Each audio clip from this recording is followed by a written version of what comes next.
Meus amigos, boa noite. Vamos dar início a mais uma edição do Clube do Nervo. E nessa edição do Clube do Nervo, eu tenho assim a grata satisfação e com o suporte, o apoio do colega Gabriel Micheli, de nós organizarmos um evento muito interessante, é uma noite muito agradável, sobre um tema que eu me lembro que desde que eu comecei neurologia, de calça curta aqui no Instituto de Neurologia, sempre foi um tema desafiador. Desde aquela época, quando se começou a usar a dopamina, até hoje ainda é um grande desafio o tratamento da doença de Parkinson. Evoluímos consideravelmente no conhecimento das bases fisiopatológicas, entendemos melhor as apresentações clínicas, os sintomas não motores e assim por diante, mas ainda estamos na direção de encontrar a melhor maneira de tratar esse paciente com doença de Parkinson. Então, o desafio já começa no diagnóstico da enfermidade, que muitas vezes se apresenta, como já referi, é uma simples alteração do caminhar, começa a tropeçar um pouco e já pode ser a apresentação de uma doença de Parkinson. Ou dor num segmento braquial, naquele indivíduo em torno dos 50, 60 anos, e você vai ver que aquilo é decorrente de rigidez. Então, é muito pleomórfica a apresentação dessa enfermidade e é fundamental que a diagnostiquemos de um modo adequado para que possamos aplicar o tratamento. E hoje, sem dúvida, quando se fala em tratamento da doença de Parkinson, a indicação do DBS é o que nos chama a atenção. Então, o que realmente há de novo, quais são as indicações quanto a esse procedimento, que tem uma razão praticamente da mão do neurocirurgião, vamos precisar da mão do neurocirurgião para que isso aconteça de um modo efetivo. Nessa noite nós teremos a participação do nosso querido Guilherme Torresani, lá da UF, da querida Bárbara Santos, da UERJ, do Marcelo Reis, do HU, da FRJ, e do professor Bruno Pessoa, que já trocamos figurinhas há muitos anos, né, Bruno? Já aprendemos muita coisa juntos, inclusive em termos de dor neuropática.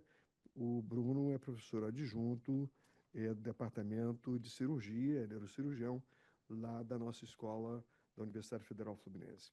Nós vamos então dar início.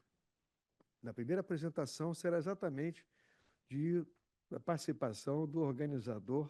Agradeço muito ao Michel, porque ele conseguiu, aqui no Rio de Janeiro, numa segunda-feira, entre feriados, né, contar com a participação desses colegas, que certamente são referência aqui.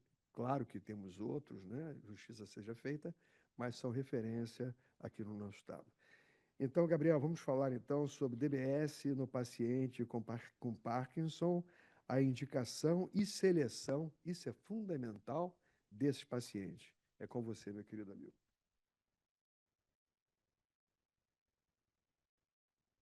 Deixa eu ir até lá. Cadê o passador? Pode falar aqui?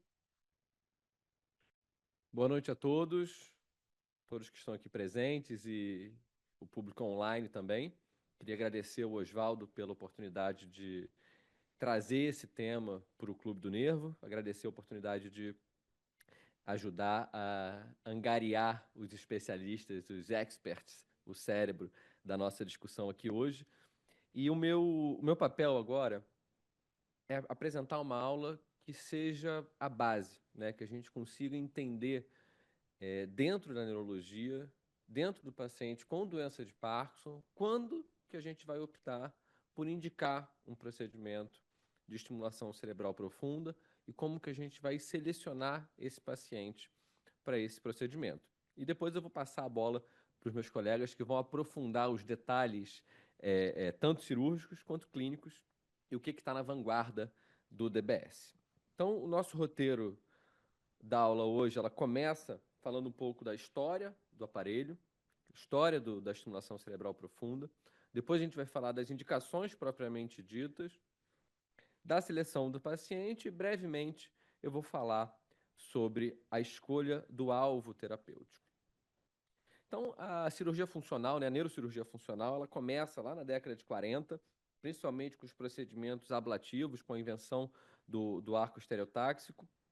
E o DBS, ele inicialmente ele tem uma indicação para o tratamento da dor. Mas o primeiro DBS 100% implantável para tratamento de distúrbio do movimento, especialmente a doença de Parkinson, ela começa com a indicação tremor no paciente de Parkinson.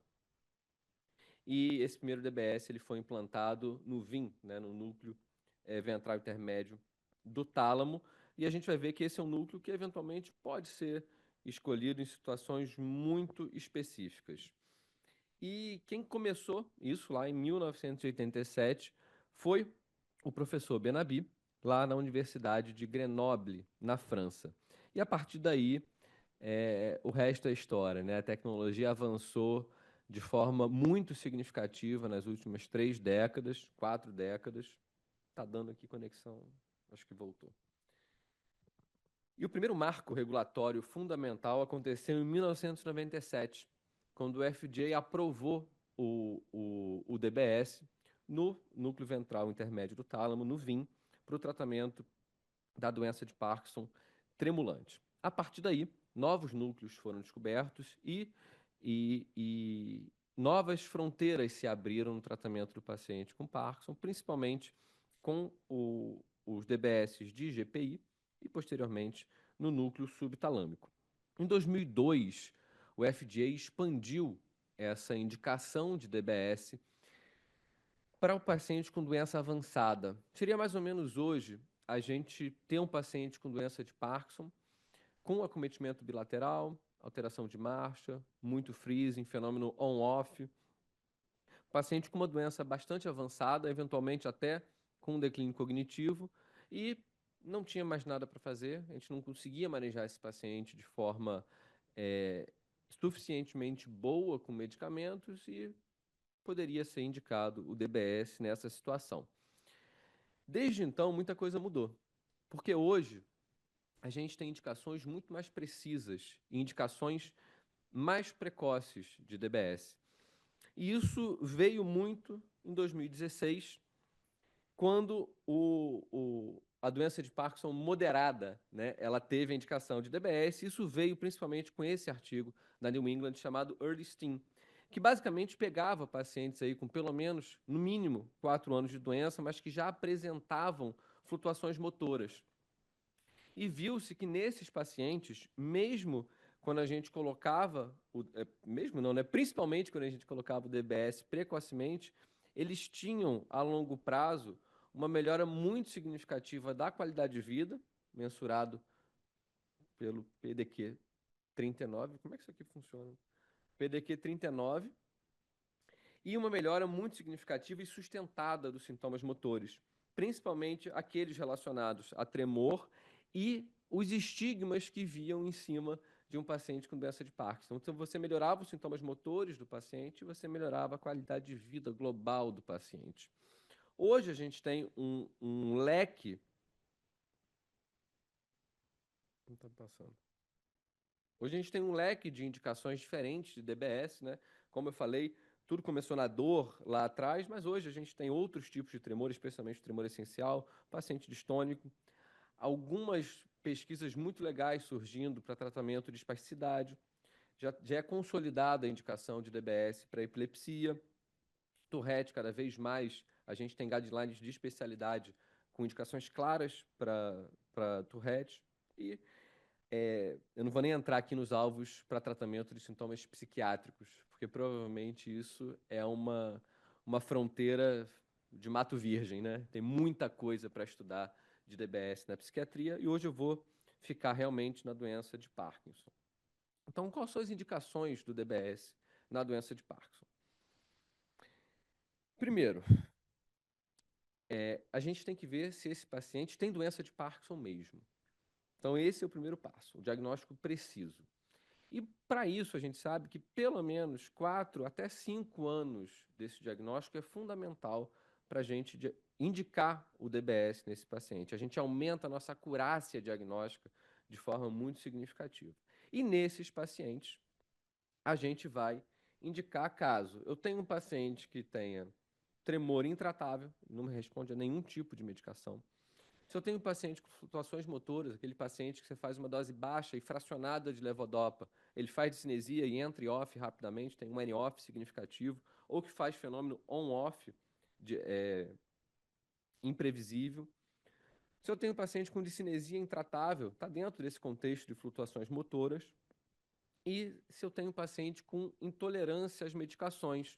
Essa é uma indicação que muitas vezes passa batida no consultório, mas a gente tem um caso lá no Hospital do Fundão de um paciente que não tolerava nem um quarto de comprimido de levodopa, que ele tinha vômitos incoercíveis. Esse é um paciente que a gente indicou o DBS e ele ficou ótimo depois, né? Então, é uma indicação adequada. Então, tremor intratável, flutuações motoras, inclusive as discinesias intratáveis e intolerância às medicações. E tem 3 casos que são bastante específicos, né? Por exemplo, a marcha. Será que eu devo indicar o DBS para um paciente que tem alteração de marcha? Tem que ver. Se ele tiver um freezing de off, por exemplo, é um paciente que ele pode se beneficiar eventualmente do DBS. Mas o paciente que tem uma doença mais avançada, tem freeze de on, provavelmente ele não vai se beneficiar do DBS. Fala, hipofonia é uma queixa muito comum do paciente com Parkinson. E a gente tem que ser franco em relação a isso, de que a maioria dos pacientes não vai melhorar da fala quando a gente implanta o sistema de DBS. Na verdade, a gente pode até piorar a fala do paciente em alguns casos. E o paciente que tem síndrome hiperdopaminérgica, o paciente que tem síndrome de desregulação dopaminérgica. Esse é um paciente que, às vezes, ele pode se beneficiar de um implante de DBS se tiver um bom psiquiatra acompanhando com a gente. Existem algumas ferramentas que ajudam a gente a ajudar a triar os pacientes com Parkinson para indicar o DBS. Essa ferramenta que eu trouxe aqui, ela é simples, é algo que a gente pode usar no nosso consultório para pelo menos acender uma luz de que talvez possa ter uma indicação de DBS. Se eu tenho um paciente que usa mais de 5 tomadas de levodopa por dia, se está experimentando pelo menos 2 horas de off ao longo desse dia, ou pelo menos 1 hora de discinesia ao longo do dia, é um paciente que a gente deve acender uma lâmpada. Poxa, talvez seja uma indicação de DBS. E eu falando assim, né? Pô, tem 3 indicações, 3 sintomas do paciente que são bastante fáceis da gente pensar: tremor intratável, flutuação motora, intolerância à medicação. Existe uma técnica fácil da gente triar o nosso paciente, mas na prática, como é que isso acontece, né? Essa pesquisa feita com neurologistas americanos mostram que 100%, obviamente, conhecem o que é DBS. 87% sabe que existem critérios de seleção, mas só 40% conhece pelo menos um desses critérios, 16% conhece 2, e só 2% dos neurologistas nessa amostra americana conheciam 3 critérios de indicação de DBS na doença de Parkinson. Então, daí a importância da gente estar conversando aqui entre os nossos pares sobre esse tratamento.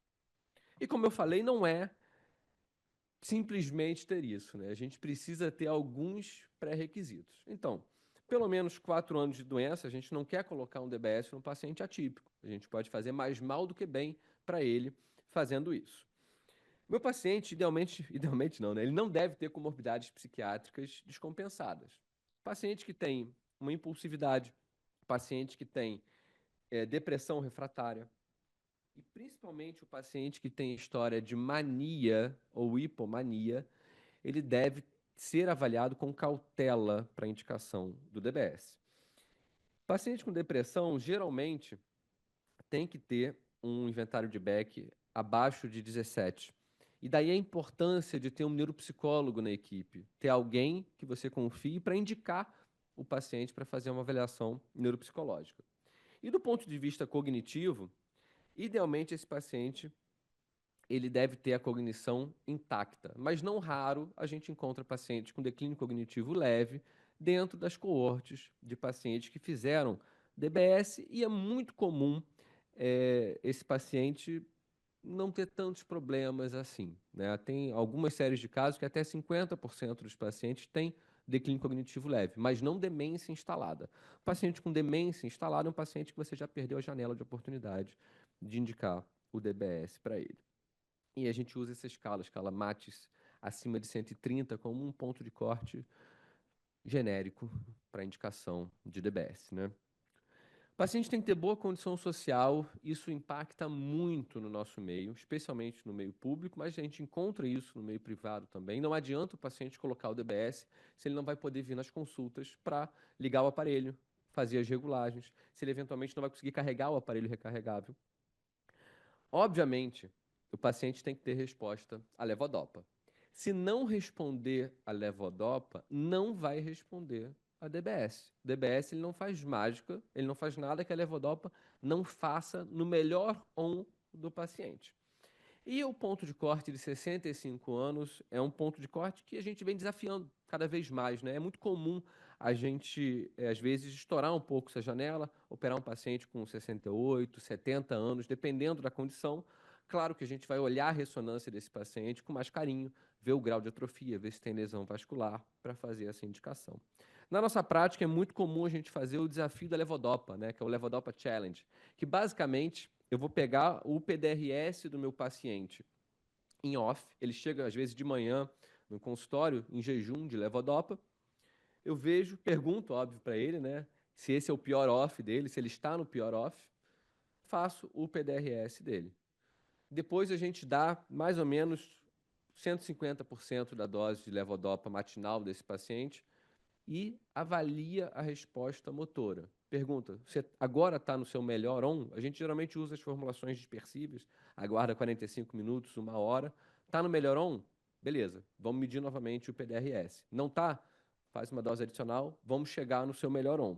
E é muito comum a gente encontrar, aqui eu estou pregando para convertidos, né? Mas a gente sabe o efeito da levodopa no paciente com doença de Parkinson, né? Então, o paciente em off e o paciente em ON, a gente vê uma diferença brutal, inclusive com o surgimento de algumas discinesias. Lembra que a gente está fazendo uma sobrecarga de levodopa aqui. Se eu tiver uma melhora maior ou igual a 33%, se esse paciente melhorar 1/3 do PDRS dele, esse paciente ele passou essa barreira, ele tem indicação de DBS. E aí a gente vai escolher o alvo, né? Onde é que a gente vai implantar esse sistema? Os cirurgiões vão brilhantemente mostrar como que é feito esse procedimento, né? Mas hoje a gente tem 2 alvos principais para a doença de Parkinson. É o GPI, o globo pálido interno, e o STN, o núcleo subtalâmico, né? O VIN é um núcleo extremamente reservado no paciente com Parkinson, porque ele acaba melhorando só tremor do paciente. Ele não vai melhorar a bradicinesia, não vai melhorar a rigidez de forma significativa. Esse artigo, né, é sempre legal, quem vê aula de DBS já viu um GPI com um STN brigando no ringue. Então, geralmente, a gente escolhe o GPI em situações, eu, pelo menos na minha prática clínica, eu escolho o GPI naquele paciente que tem muita flutuação com discinesia. É o paciente que faz muita discinesia. Porque o GPI ele é um alvo antidiscinético bastante potente. E isso facilita, eventualmente, o pós-cirúrgico em ligar o aparelho e você não precisar tanto fazer ajustes finos de levodopa. Ele tem um efeito antidiscinético mais agudo.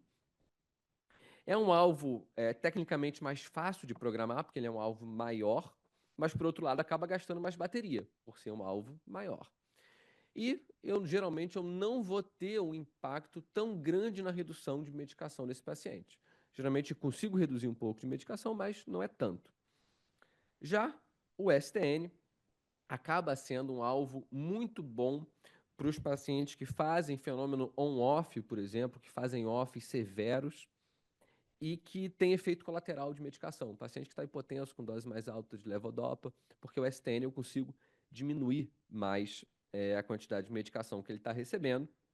É um alvo mais desafiador tecnicamente de programar, mas é um alvo que costuma economizar a bateria, porque tem uma área de tecido ativado menor. Então, no final das contas, é um empate entre STN e GPI. Tem 2 casos aqui que eu queria trazer rapidamente, né? 2 exemplos. Primeiro, um paciente de 70 anos com doença de Parkinson desde 2014, 800 mg de levodopa ao dia, 200 de amantadina e 2 de triexfenidil. A queixa principal dele é lentidão sem resposta à levodopa, tremor leve e esquecimento. E, em contrapartida, eu tenho um paciente de 65 anos, com Parkinson desde 2017, 1.200 miligramas de levodopa ao dia, 1,5 de pramipexol e 100 de chá d'água. Queixa principal é wearing off, 50% de tempo on e de cinesia de pico. Qual dos dois tem indicação de DBS? O segundo caso. O primeiro caso, eventualmente, a gente já perdeu a janela de oportunidade de tratar esse paciente, né? Então, aquele paciente que tem uma doença de Parkinson de início tardio, que começa aos 65 anos de idade ou mais, muitas vezes a gente nem vai ver uma janela de oportunidade de DBS. É um paciente que ele passa da fase motora do Hoehn-Yahr aí 2 e já começa um declínio cognitivo e eu nunca vou ter janela. Se eu tenho um paciente com início típico, geralmente eu vou ter uma janela de oportunidade e a importância da gente reconhecer precocemente essa janela de oportunidade e oferecer para o paciente. Mas aquele paciente que começa a doença de Parkinson aos 42, aos 45, a chance dele entrar numa janela de indicação de DBS é altíssima ao longo da vida dele. Então, esse é um paciente que a gente deve ter uma atenção um pouco maior. E o que esses pacientes melhoram, né? Do que eles melhoram com DBS? Essa série de casos que acompanhou por um ano os pacientes pós-DBS mostrou 82% de melhora de tremor, 59% de melhora de rigidez, 46% dos pacientes melhoraram a marcha. Lembra que eu falei? Marcha, freezing, de off, melhora com DBS. 39% bradicinesia e a satisfação global da terapia é 91%. Isso é raro na medicina, hein? 91% de satisfação com a terapia de DBS. E é isso que a gente costuma ver, ó, numa resposta habitual. Esse paciente a gente conhece, né, Marcelo?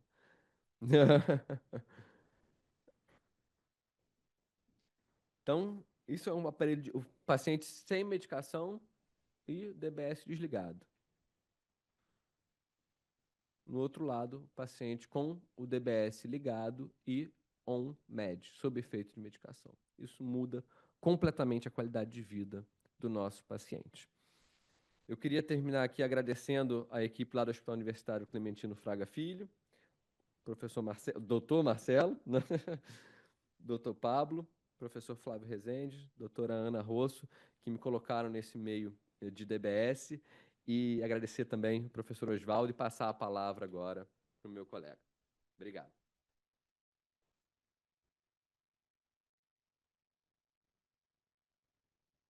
Gabriel, como sempre, excelente apresentação, porque sem a clínica não fazemos nada e nem saberemos avaliar os procedimentos terapêuticos. Dando seguimento, a abordagem prática do manejo pós-operatório e programação inicial desse paciente é fundamental e ninguém melhor para falar desse tema do que o colega Guilherme Torresani. É um prazer rever um amigo e a palavra é sua, Guilherme. Aliás, todos os colegas que estão nos assistindo, obrigado pelo prestígio de tê-los conosco, inclusive colegas como o professor Marcelo, lá da UERJ, está dando uma especial atenção. E depois, Marcelo, gostaria de alguns comentários seus a respeito, no final, a respeito das considerações aqui feitas. Tá ok? Vamos participar mais ativamente dessa reunião. Guilherme.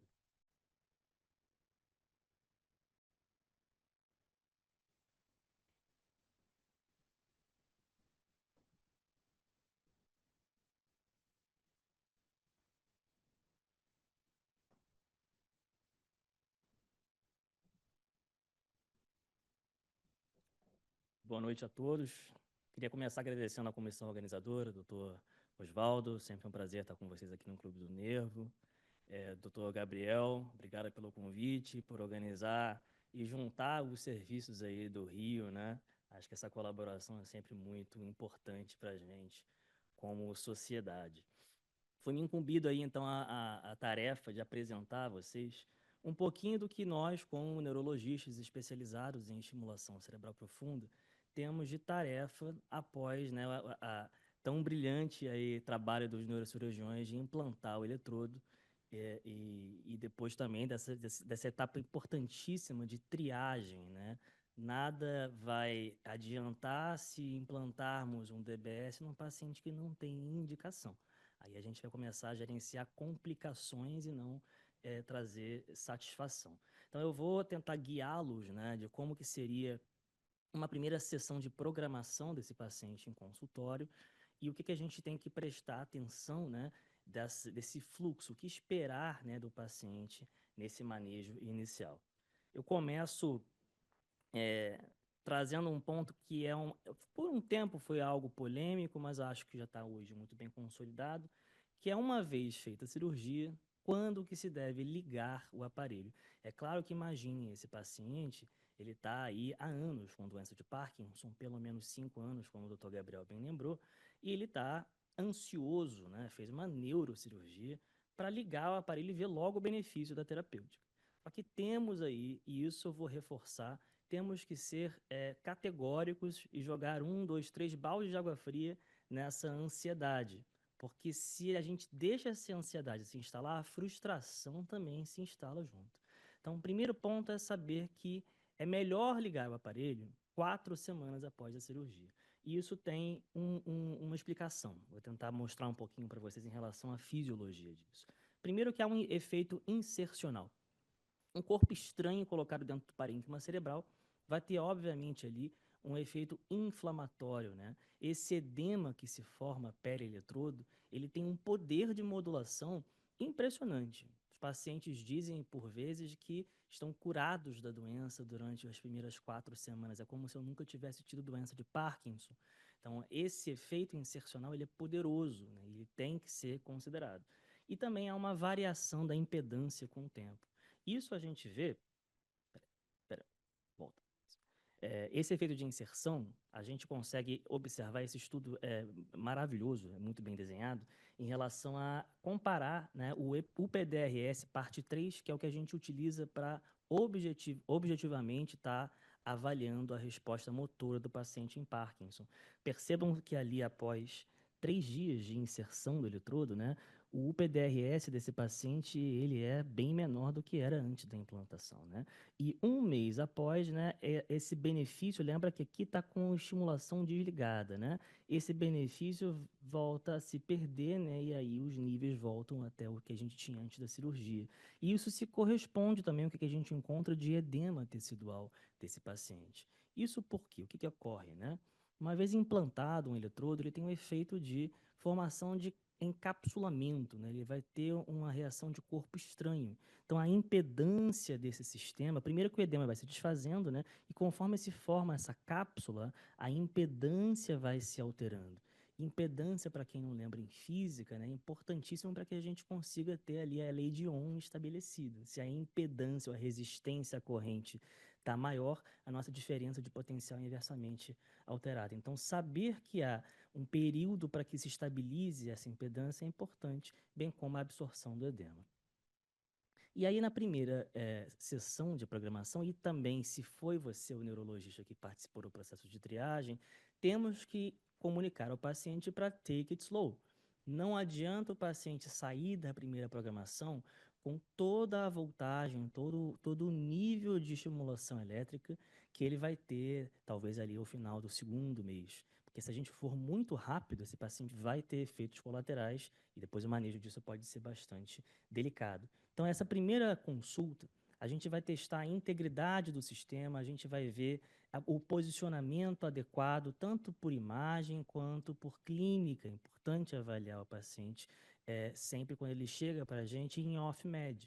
Então, a orientação é que primeira sessão seja orientada que o paciente vá sem nenhum medicamento antiparkinsoniano para que a gente consiga avaliar a resposta desse paciente ao DBS. E aí começa, né, mostrando para vocês o que a gente, como neurologistas, munidos ali da programadora, né, o que a gente consegue afetar, né, de parâmetros para que esse paciente tenha uma resposta. Aquele gifzinho lá em cima está mostrando basicamente o que eu vou colocar aqui embaixo, né? É uma variação, né, dessa onda que a gente coloca aí de estimulação elétrica. E alguns parâmetros podem ser modulados por nós, né? Primeiro parâmetro é a largura de pulso, então aqui em cima seria a distância entre cada pico de estimulação dessa, seria a largura do pulso que eu estou dando para o paciente. O outro seria a amplitude de estímulo, quanto que varia esse pico, né? Aqui a gente está mostrando primeiro largura de pulso. A seguir, a gente vai ver uma alteração de amplitude, ou seja, maior nível de estimulação elétrica, e quanto mais pulsos eu der por segundo, estou alterando a frequência de estimulação. Então, os 3 pontos que eu posso alterar são esses, e é isso que a gente vai modular em termos de parâmetros. Só que a gente também tem que saber, né, na primeira consulta, perceber aonde que esse eletrodo está implantado. Não é incomum, né, um planejamento de execução bem colocado para esse paciente pela neurocirurgia, podem haver questões que fogem ao controle do momento cirúrgico. O paciente pode ter um brain shift, né, ele pode ter um parênquima que vai se mover, esse eletrodo pode ter um deslocamento, né? A gente tem que saber ler, né, em questão clínica e de imagem, se há um posicionamento adequado do eletrodo. Se o eletrodo não está focado no núcleo que a gente quer estimular, ele não vai ter o efeito que a gente quer como terapêutico. Então, aí, nessa primeira momento, a gente vai determinar a posição, determinar a integridade do sistema, se a impedância daquela cápsula que se formou está adequada, se não houve nenhuma ruptura desse cabo durante o período de espera para a programação, e escolher aí o melhor contato para estimular. Quanto a posicionamento, a tomografia pós-operatória tardia, ou seja, realizada após essas 4 semanas, é importantíssima. De preferência, uma tomografia feita volumétrica, com cortes finos, para que a gente consiga reconstruir o traçado e o trajeto desse eletrodo dentro do parênquima cerebral do paciente. E aí a gente tem alguns marcos, né? Não vamos ficar falando de todos os marcos, mas há alguns marcos que a gente fica buscando, só que hoje em dia esses marcos podem ser muito melhor esboçados com as reconstruções tridimensionais. O que a gente faz é, munidos de alguns softwares, a gente consegue reconstruir com a ressonância pré-operatória, essa tomografia tardia pós-operatória, o posicionamento do eletrodo dentro do núcleo que a gente quer estimular. Aqui está representado, então, uma estimulação dentro do globo pálido interno de um paciente. A gente consegue ver o eletrodo aqui desenhado, né, e até o campo elétrico em vermelho aqui que a gente está produzindo. Com isso, fica fácil a gente entender nosso papel ali de inserção anatômica, né? Vejam que eu não estou falando em relação a parâmetros, estou falando em relação a posicionamento anatômico relativo do paciente. Em relação à anatomia, é importante a gente saber um pouquinho mais de anatomia, porque com o advento desses eletrodos que conseguem não só ter uma diferença de altura de estimulação, a gente consegue também fazer uma corrente que vai para um lado ou para o outro. São os eletrodos direcionais. Então, aqui está representado um núcleo subtalâmico, ao lado dele passando a cápsula interna e um eletrodo anelar, né, nessa estimulação, gerando ali espraiamento de corrente para a cápsula interna, e isso vai gerar, às vezes, efeitos colaterais. Já nessa outra figura, a gente utilizou o poder desse eletrodo direcional para restringir corrente para dentro do núcleo subtalâmico e evitar o espraiamento para a cápsula interna. É um outro recurso que a gente tem também nessas primeiras sessões de programação. E bem como falando disso, né, antes de haver esse mapeamento tridimensional, nossos únicos recursos eram a clínica do paciente. Então, entender a relatividade desse posicionamento de estimulação com as estruturas que circundam o nosso núcleo, ela sempre foi importante, né? A gente sabia que aqui abaixo, né, na região ventral, a gente tem fibras que, se estimuladas, podem piorar, né, o efeito parkinsoniano, tem um efeito pró-parkinsoniano. Saber por onde passa a cápsula interna, por onde passa o lemnísculo posterior, que também vai ter efeitos de sensibilidade. Então, guiando, né, conforme você estimula o paciente, você vai observando efeitos colaterais que denunciam o posicionamento adequado do eletrodo. Um papel importantíssimo é utilizar esse recurso da programadora para verificar a impedância, ou seja, a resistência à passagem da corrente. Isso aqui tem que ser comunicado ao paciente, porque por vezes ele sente alguma alteração, uma energia percorrendo o corpo, um tranco, um choque. Nada muito grave, mas pode gerar um susto, tem que avisar o paciente. E aí o eletrodo, né, vai fazer uma leitura do que está à volta e vai te dar um mapa, né? Que, se normal, não vai te alertar nada, se anormal, vai alertar que em tal contato, em configuração monopolar ou bipolar, tem um problema. Esse problema pode ser contornável com aumento de corrente ou não. Por vezes há um curto-circuito. Se forma uma cápsula com líquido à volta, a impedância ela cai, e aí como se tivesse um curto naquele local. Se a impedância é muito alta, a gente vai ter uma dificuldade de passagem de corrente, não são contatos que a gente vai selecionar para estimular. Uma vez que a gente tem, então, o paciente conosco, a gente vai iniciar a programação monopolar, ou seja, um contato por vez, né? Cada eletrodo desse geralmente tem 4 alturas de contato, e a gente vai testando um por um, né? Cada um dos contatos a gente vai subindo nos parâmetros básicos, né? De 130 Hz e 60 microsegundos. E aí o step da gente é de ir de 0,5 em 0,5. Por que eu estou aqui com o meu paciente na minha frente, então? Eu estou testando basicamente a resposta desse paciente à estimulação elétrica que eu estou produzindo. Então, inicial a 0,5, eu vou começar a avaliar não a bradicinesia desse paciente, nem necessariamente tremor.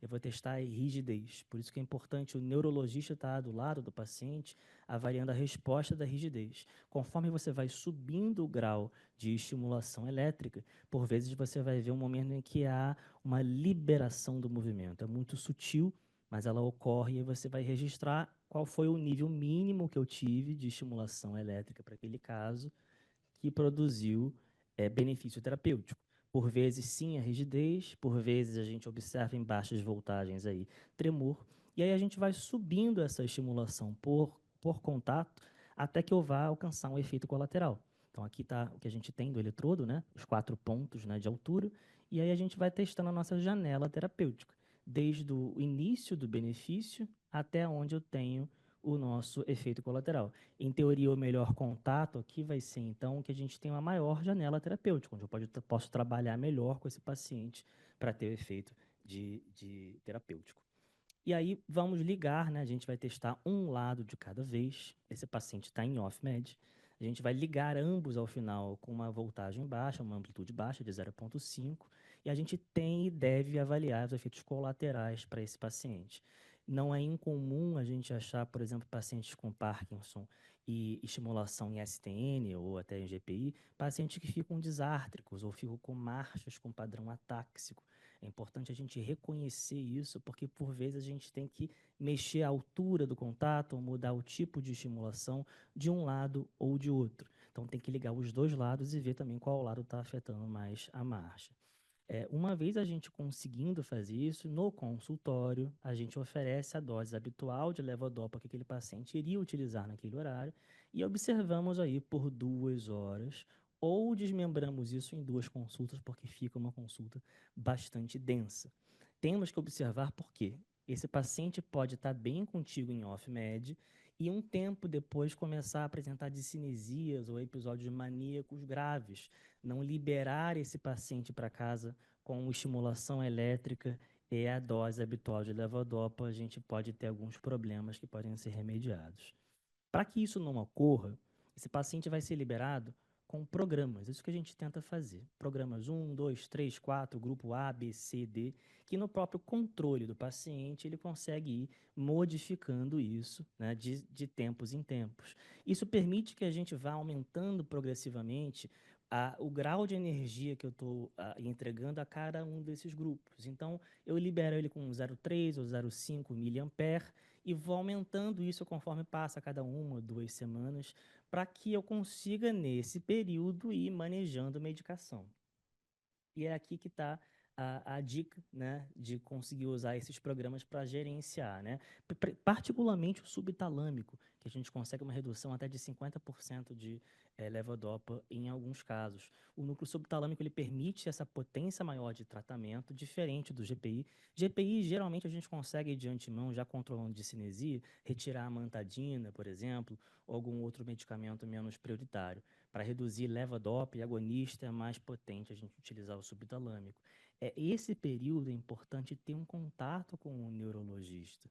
Por vezes vão ter que haver ali gerenciamentos, né, bem precisos do que a gente está fazendo em relação à dose de levodopa e o que está sendo entregue de energia. As consultas inicialmente são frequentes, a cada 4 ou 6 semanas. É por isso que é importante esse paciente ter um nível sociocultural importante, ele tem que conseguir parecer a consulta de alguma forma. E a gente ter o recurso dos grupos permite que a gente espace talvez um pouquinho mais essas consultas e titule mais lentamente a estimulação elétrica do paciente. Bom, isso é o que a gente tem inicial. Claro que isso a gente vai tentando falar, né? Acho que programação é uma arte, né? Tem casos em que parecem mais fáceis e depois se tornam completamente difíceis e desafiadores, e tem casos que a gente acha que vão ser mais difíceis e por vezes não são. E moving forward, o que a gente tenho certeza que nossos colegas vão abordar isso, é o entendimento do que a gente de fato está fazendo, né? Que a gente está botando um eletrodo lá dentro e está gerando um campo elétrico. O que isso produz nesse paciente, na verdade, né? A gente está começando a entender um pouquinho de o que esse manejo está alterando. Aqui a gente tem a figura de um eletrodo de DBS implantado dentro de um microambiente. E essa descarga elétrica aqui em contato aqui com o axônio desse neurônio vai produzir tanto uma estimulação que a gente fala que é antidrômica, que é uma estimulação ortodrômica, que é um sentido de liberação da sinapse, ou seja, o sentido normal de propagação da energia, quanto uma estimulação antidrômica, né? Ou seja, no sentido contrário, né? E essas energias vão se encontrar aqui, o que o próprio neurônio está gerando e o que você está gerando vão se colidir. Há uma modulação no próprio neurônio aqui com esse sentido reverso. Também outros elementos vão passando aqui por aqui e vão ser afetados por esse campo elétrico. Fibras excitatórias, fibras inibitórias, a micróglia regional. Então, tudo isso está gerando um remodelamento sináptico local importante. E isso que está mostrando aqui em microescala, né? Nesse microcosmo aqui, nessa microescala, o DBS ligado vai ter uma alteração no disparo desses neurônios aqui, no disparo sináptico. Claro que esse elemento, né, ele está linkado, né, a uma rede neuronal. Então, quando você afeta, né, quando você começa a modular essa frequência aqui com o DBS ligado, você está fazendo com que isso corra por todo o sistema. E é isso que a gente está entendendo hoje em dia. DBS não é só a gente fazer uma alteração local, a gente começa a alterar fibras de conexão. Acho que o Dr. Bruno vai mostrar para a gente de forma mais significativa como que isso acontece na vida real. Então, todo o sistema vai ter uma oscilação patológica no Parkinson. Se você botar um gravador de estimulação no córtex do paciente, no córtex primário, você vai ver as oscilações beta-patológicas também. E você consegue modular isso quando você faz a estimulação cerebral profunda. Então, é entender que é uma reconexão de rede, né? E é por conta disso que a gente tem evoluído também as nossas ferramentas para entender aonde está, né? A gente mapear visualmente aonde estão as oscilações patológicas dentro dos núcleos que a gente quer estimular, para que a gente facilite a triagem do paciente que a gente está conversando. E aí, falando em frequência beta, em Parkinson em particular, ela é importante porque a frequência beta patológica foi identificada como uma frequência que modulada melhoraria aí a doença de Parkinson. Só que a frequência beta para a gente, né? O que é a frequência beta? É uma sincronização dos neurônios nessa frequência, nessa faixa beta, e ela é importante fisiologicamente para que o movimento ocorra. Ela não é somente patológica. Ela tem um papel, tanto que a gente vê que a energia beta, né, ela é modulada de forma, quando a gente tem a programação de um movimento, uma ação futura, há uma supressão, né? Então, a supressão dessa energia beta, ela vai anteceder o início de um movimento. Então, é importante ter beta para que a gente consiga ter esse planejamento motor. Se você suprime demais beta, você vai ter consequências. E é isso que eu tento mostrar aqui nesse próximo slide. Isso aqui é um fenômeno que a gente começou a ver, que começou a ser identificado em pacientes com distonia, mas a gente também vê em pacientes com Parkinson, que é o parkinsonismo induzido pelo DBS. A gente vai ver no primeiro vídeo um paciente com distonia cervical que implantou um DBS no globo pálido interno, e a distonia cervical dele é controlada, mas a gente vê surgindo alguns indícios de Parkinson. And lateral callus. The rest of his neurologic exam was normal, except for some mild truncal dystonia. 3 years following bilateral GPI DBS, stimulated chronically at 185 Hz, the patient demonstrated continued improvement in his dystonia. However, he complained of decreased facial expression, and generalized slowing. Da boca frequente, tal qual a gente vê On exam, he has slowed, rapid alternating o fenômeno movements, de bradicinesia mostrada com a redução da amplitude do movimento. as well as slowed and decreased amplitude of finger tapping. Então, esse é um paciente que era um paciente distônico, não tinha parkinsonismo, e 3 anos He also complained of gait começou a ter difficulties, alteração and on parkinsoniana exam showed presente some também difficulty em with marcha, turns, também com assimetria. Se a gente não soubesse, a gente iria com o paciente com Parkinson. O que ocorre? Esse paciente teve a identificação dessa alteração, foi feita uma intervenção, e essa intervenção, after a few minutes following reduction in his DBS frequency to 60 Hz, algumas the patient no modulações longer foram looks as feitas, bradykinetic. identificando essa, There is essa, improvement in his essa hand movements supressão and finger excessiva tapping, beta, né, a gente reduzindo um pouquinho a amplitude de as well as improved gait reduzindo a with frequência less de difficulty estimulação turning, e tentando trocar contatos, né? Por quê? O que acontece aqui? and improved jogging with the Esse paciente implantou o DBS dentro do globo pálido interno, e aí a gente acabou fazendo a seleção de contatos que, conforme a gente suprimiu a atividade beta, que a gente acabou induzindo uma clínica parkinsoniana. A gente vê também isso em pacientes com Parkinson, como eu vou mostrar a seguir. Então, assim, saber onde você estimula e como você estimula é importantíssimo para o sucesso da terapia. Isso só pode ser visto com o paciente na sua frente, observando a clínica. Vou mostrar um caso de uma paciente nossa em que a gente observou justamente isso. Foi implantado o DBS em GPI para essa paciente. Foi uma paciente que teve um sucesso terapêutico muito bom. Mas conforme foi passando um tempo, a gente começou a observar surgindo uma clínica de piora de freezing e sintomas pró-parkinsonianos. Então, essa paciente aqui, no teste de levodopa em on-med, em off-med, perdão, e antes de aplicar, de ser implantado o DBS, uma marcha extremamente bradicinética, muito rígida, uma paciente com uma forma rígida cinética grave, e pouco tempo depois, já com a programação ideal para ela, essa paciente em off-med, tendo uma grande melhora clínica, melhora de atividades, mais adaptada à rotina de reabilitação. Só que poucos anos após, com uma programação muito similar, ela começa a apresentar em off-med períodos de maior parkinsonismo, né? Uma rigidez mais pronunciada, uma marcha mais afetada e momentos de maior tremor também que ela tinha. A gente identificou essa paciente, fizemos as alterações que aquele artigo mostra, né? A gente tentou reduzir um pouquinho a quantidade de estímulo que a gente estava dando, e a gente subiu a estimulação dela para que não pegasse aquelas fibras que estavam suprimindo a frequência beta em excesso, e a paciente teve, novamente, em off-med, ela voltou a ter maior qualidade de vida. Então, a gente saber desses recursos, né? A gente saber desses detalhes anatômicos, isso é muito importante para a gente como programadores. É claro que, se o paciente sabe que desses detalhes, se o paciente está com você, está instruído do que esperar, ele vai entender. A gente não pode vender o DBS, nem ultrassom, nem qualquer outra estratégia como cura da doença, né? É um recurso que deve ser modulado tal qual medicamento é modulado nesses pacientes. Bom, o que eu tinha para pincelar com vocês hoje era isso. Agradeço aí a todos. Agradeço também Dr. Bruno, pessoa lá da UF, que me deu a oportunidade de começar aí nessa área que eu tanto amo, e a comissão organizadora. Obrigado.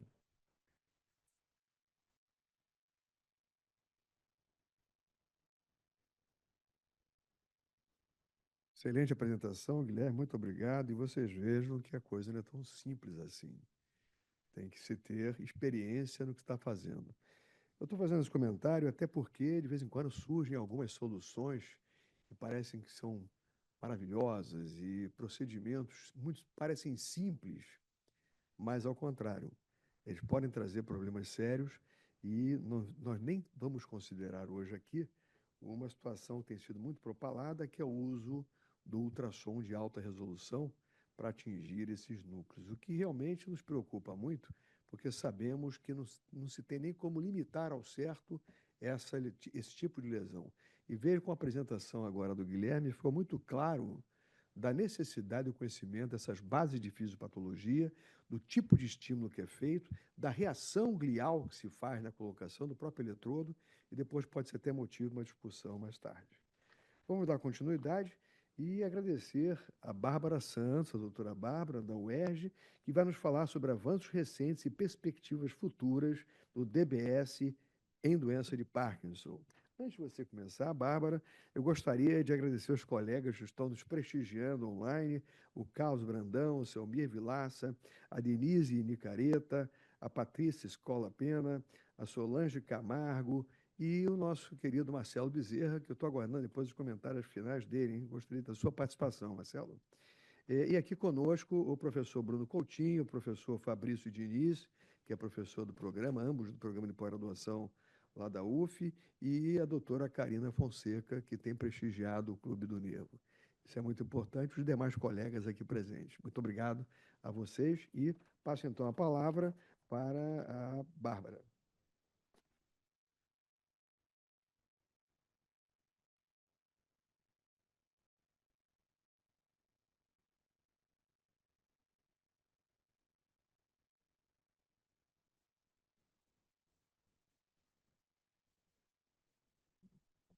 Olá, boa noite a todos. Quem não me conhece, eu fiz residência na UERJ e iniciamos em 2019 um projeto de DBS para doença de Parkinson lá e já tivemos a oportunidade de operar em torno de 80 pacientes, operar e acompanhar esses 80 pacientes. Então, é um assunto que eu gosto muito.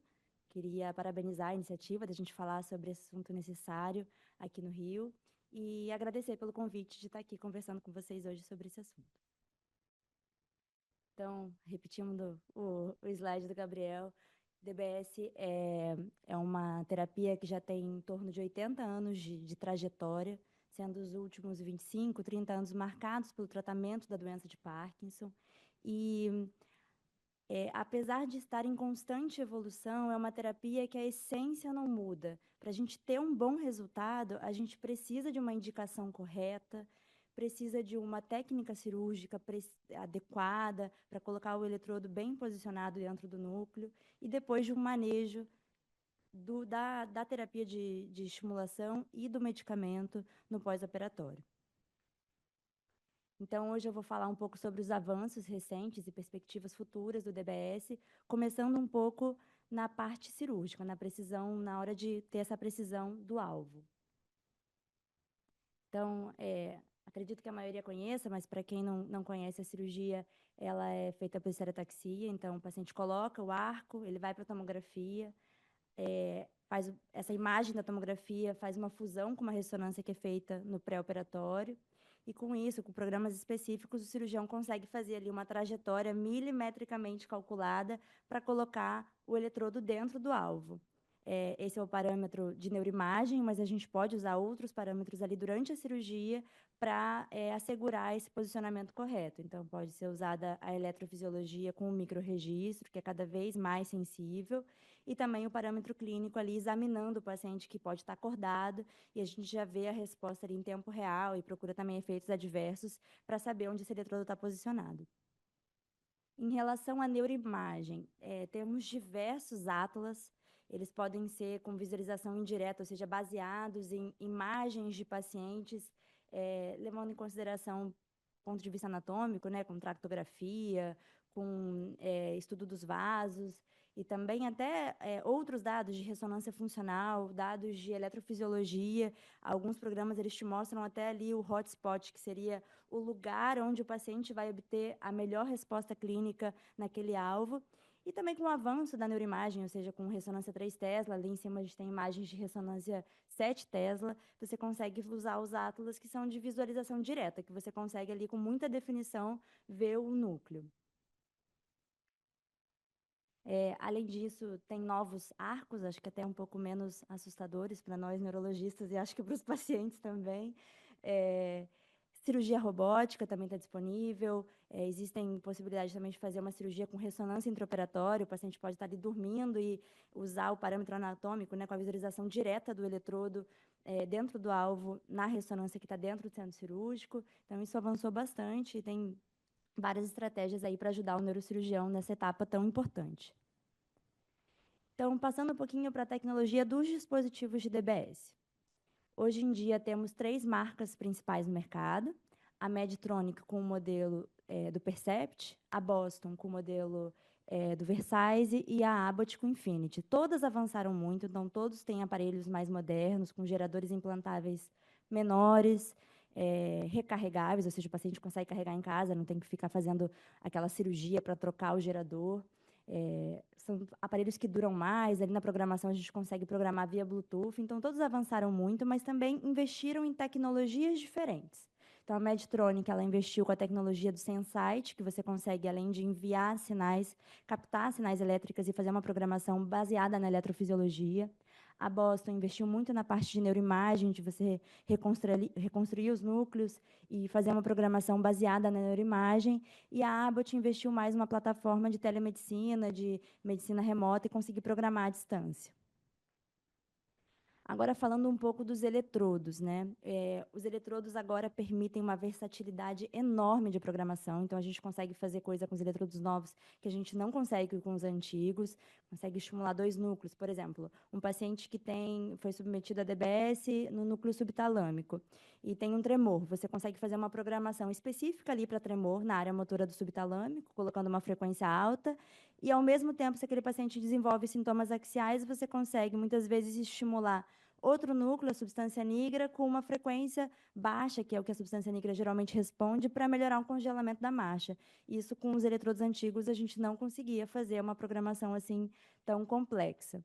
Além disso, desde 2015, o Guilherme explicou um pouquinho que a gente tem os eletrodos direcionais.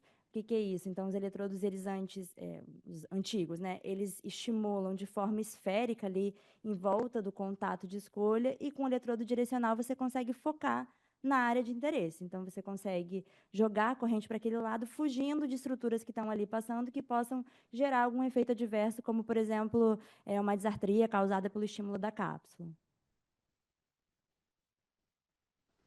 E um pouquinho agora falando dos novos horizontes de programação. Isso muito que o Guilherme mostrou e o que eu falei agora é uma programação ali de tentativa e erro, vendo somente a resposta clínica do paciente. Então, com os novos horizontes, a gente consegue usar outros parâmetros para facilitar e até deixar um pouquinho mais rápida a nossa programação. A primeira é a programação baseada em imagem. Então, se o paciente tem um eletrodo da Boston, é um pouquinho mais fácil, porque você consegue reconstruir ali na primeira avaliação e depois em todas as reconstruções vai estar guardada essa informação, então você já consegue programar olhando ali em tempo direto. Se é outra marca, você consegue reconstruir, tem programas para você reconstruir, tem diversos programas que são muito acurados, você consegue ver até para que lado o eletrodo está rodado, se for direcional, esse dado é muito importante. E aí, na hora de programar, a ideia é o seguinte: na imagem da direita, vocês veem em verde o núcleo subtalâmico, o eletrodo claramente ali em amarelo, e o vermelho é o VTA, que é o volume de tecido ativado. Então, ele simula como vai ficar a corrente ali em volta do contato escolhido. Então, a ideia aqui é você modular essa corrente para estimular a área de interesse ali dentro do núcleo. E a programação guiada por eletrofisiologia, como é que funciona? Então, esses eletrodos que têm essa tecnologia SenSight, além de enviar estímulo, eles conseguem captar a atividade elétrica dos neurônios que estão ali em volta, naquela região. Então, basicamente, você vai ver onde é o contato que tem o maior pico de onda beta, que o Guilherme já explicou bastante, e a gente escolhe baseando sabendo que esse contato provavelmente é o contato que vai melhorar mais os sintomas daquele paciente. Mas, além de eletrodos que captam sinais, existem também sensores corticais na área motora. Então, cada vez mais, a gente está entendendo o que cada atividade elétrica significa no paciente com Parkinson. Esse trabalho é super interessante. E eles falam que a gente está desenvolvendo uma biblioteca de biomarcadores eletrofisiológicos cerebrais. E agora, mudando um pouquinho assim, de programação para alvo. E se, para melhorar os sintomas do paciente com Parkinson, ao invés da gente pensar em núcleo, em alvo, e se a gente pensasse nos tratos como alvo de estimulação? Esse trabalho é super interessante.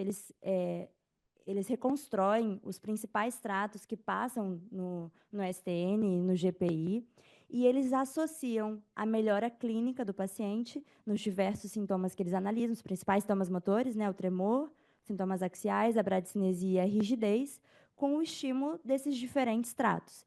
E depois eles propõem um algoritmo de programação, onde você se baseia no sintoma que seu paciente tem e quais tratos que eles devem ser estimulados.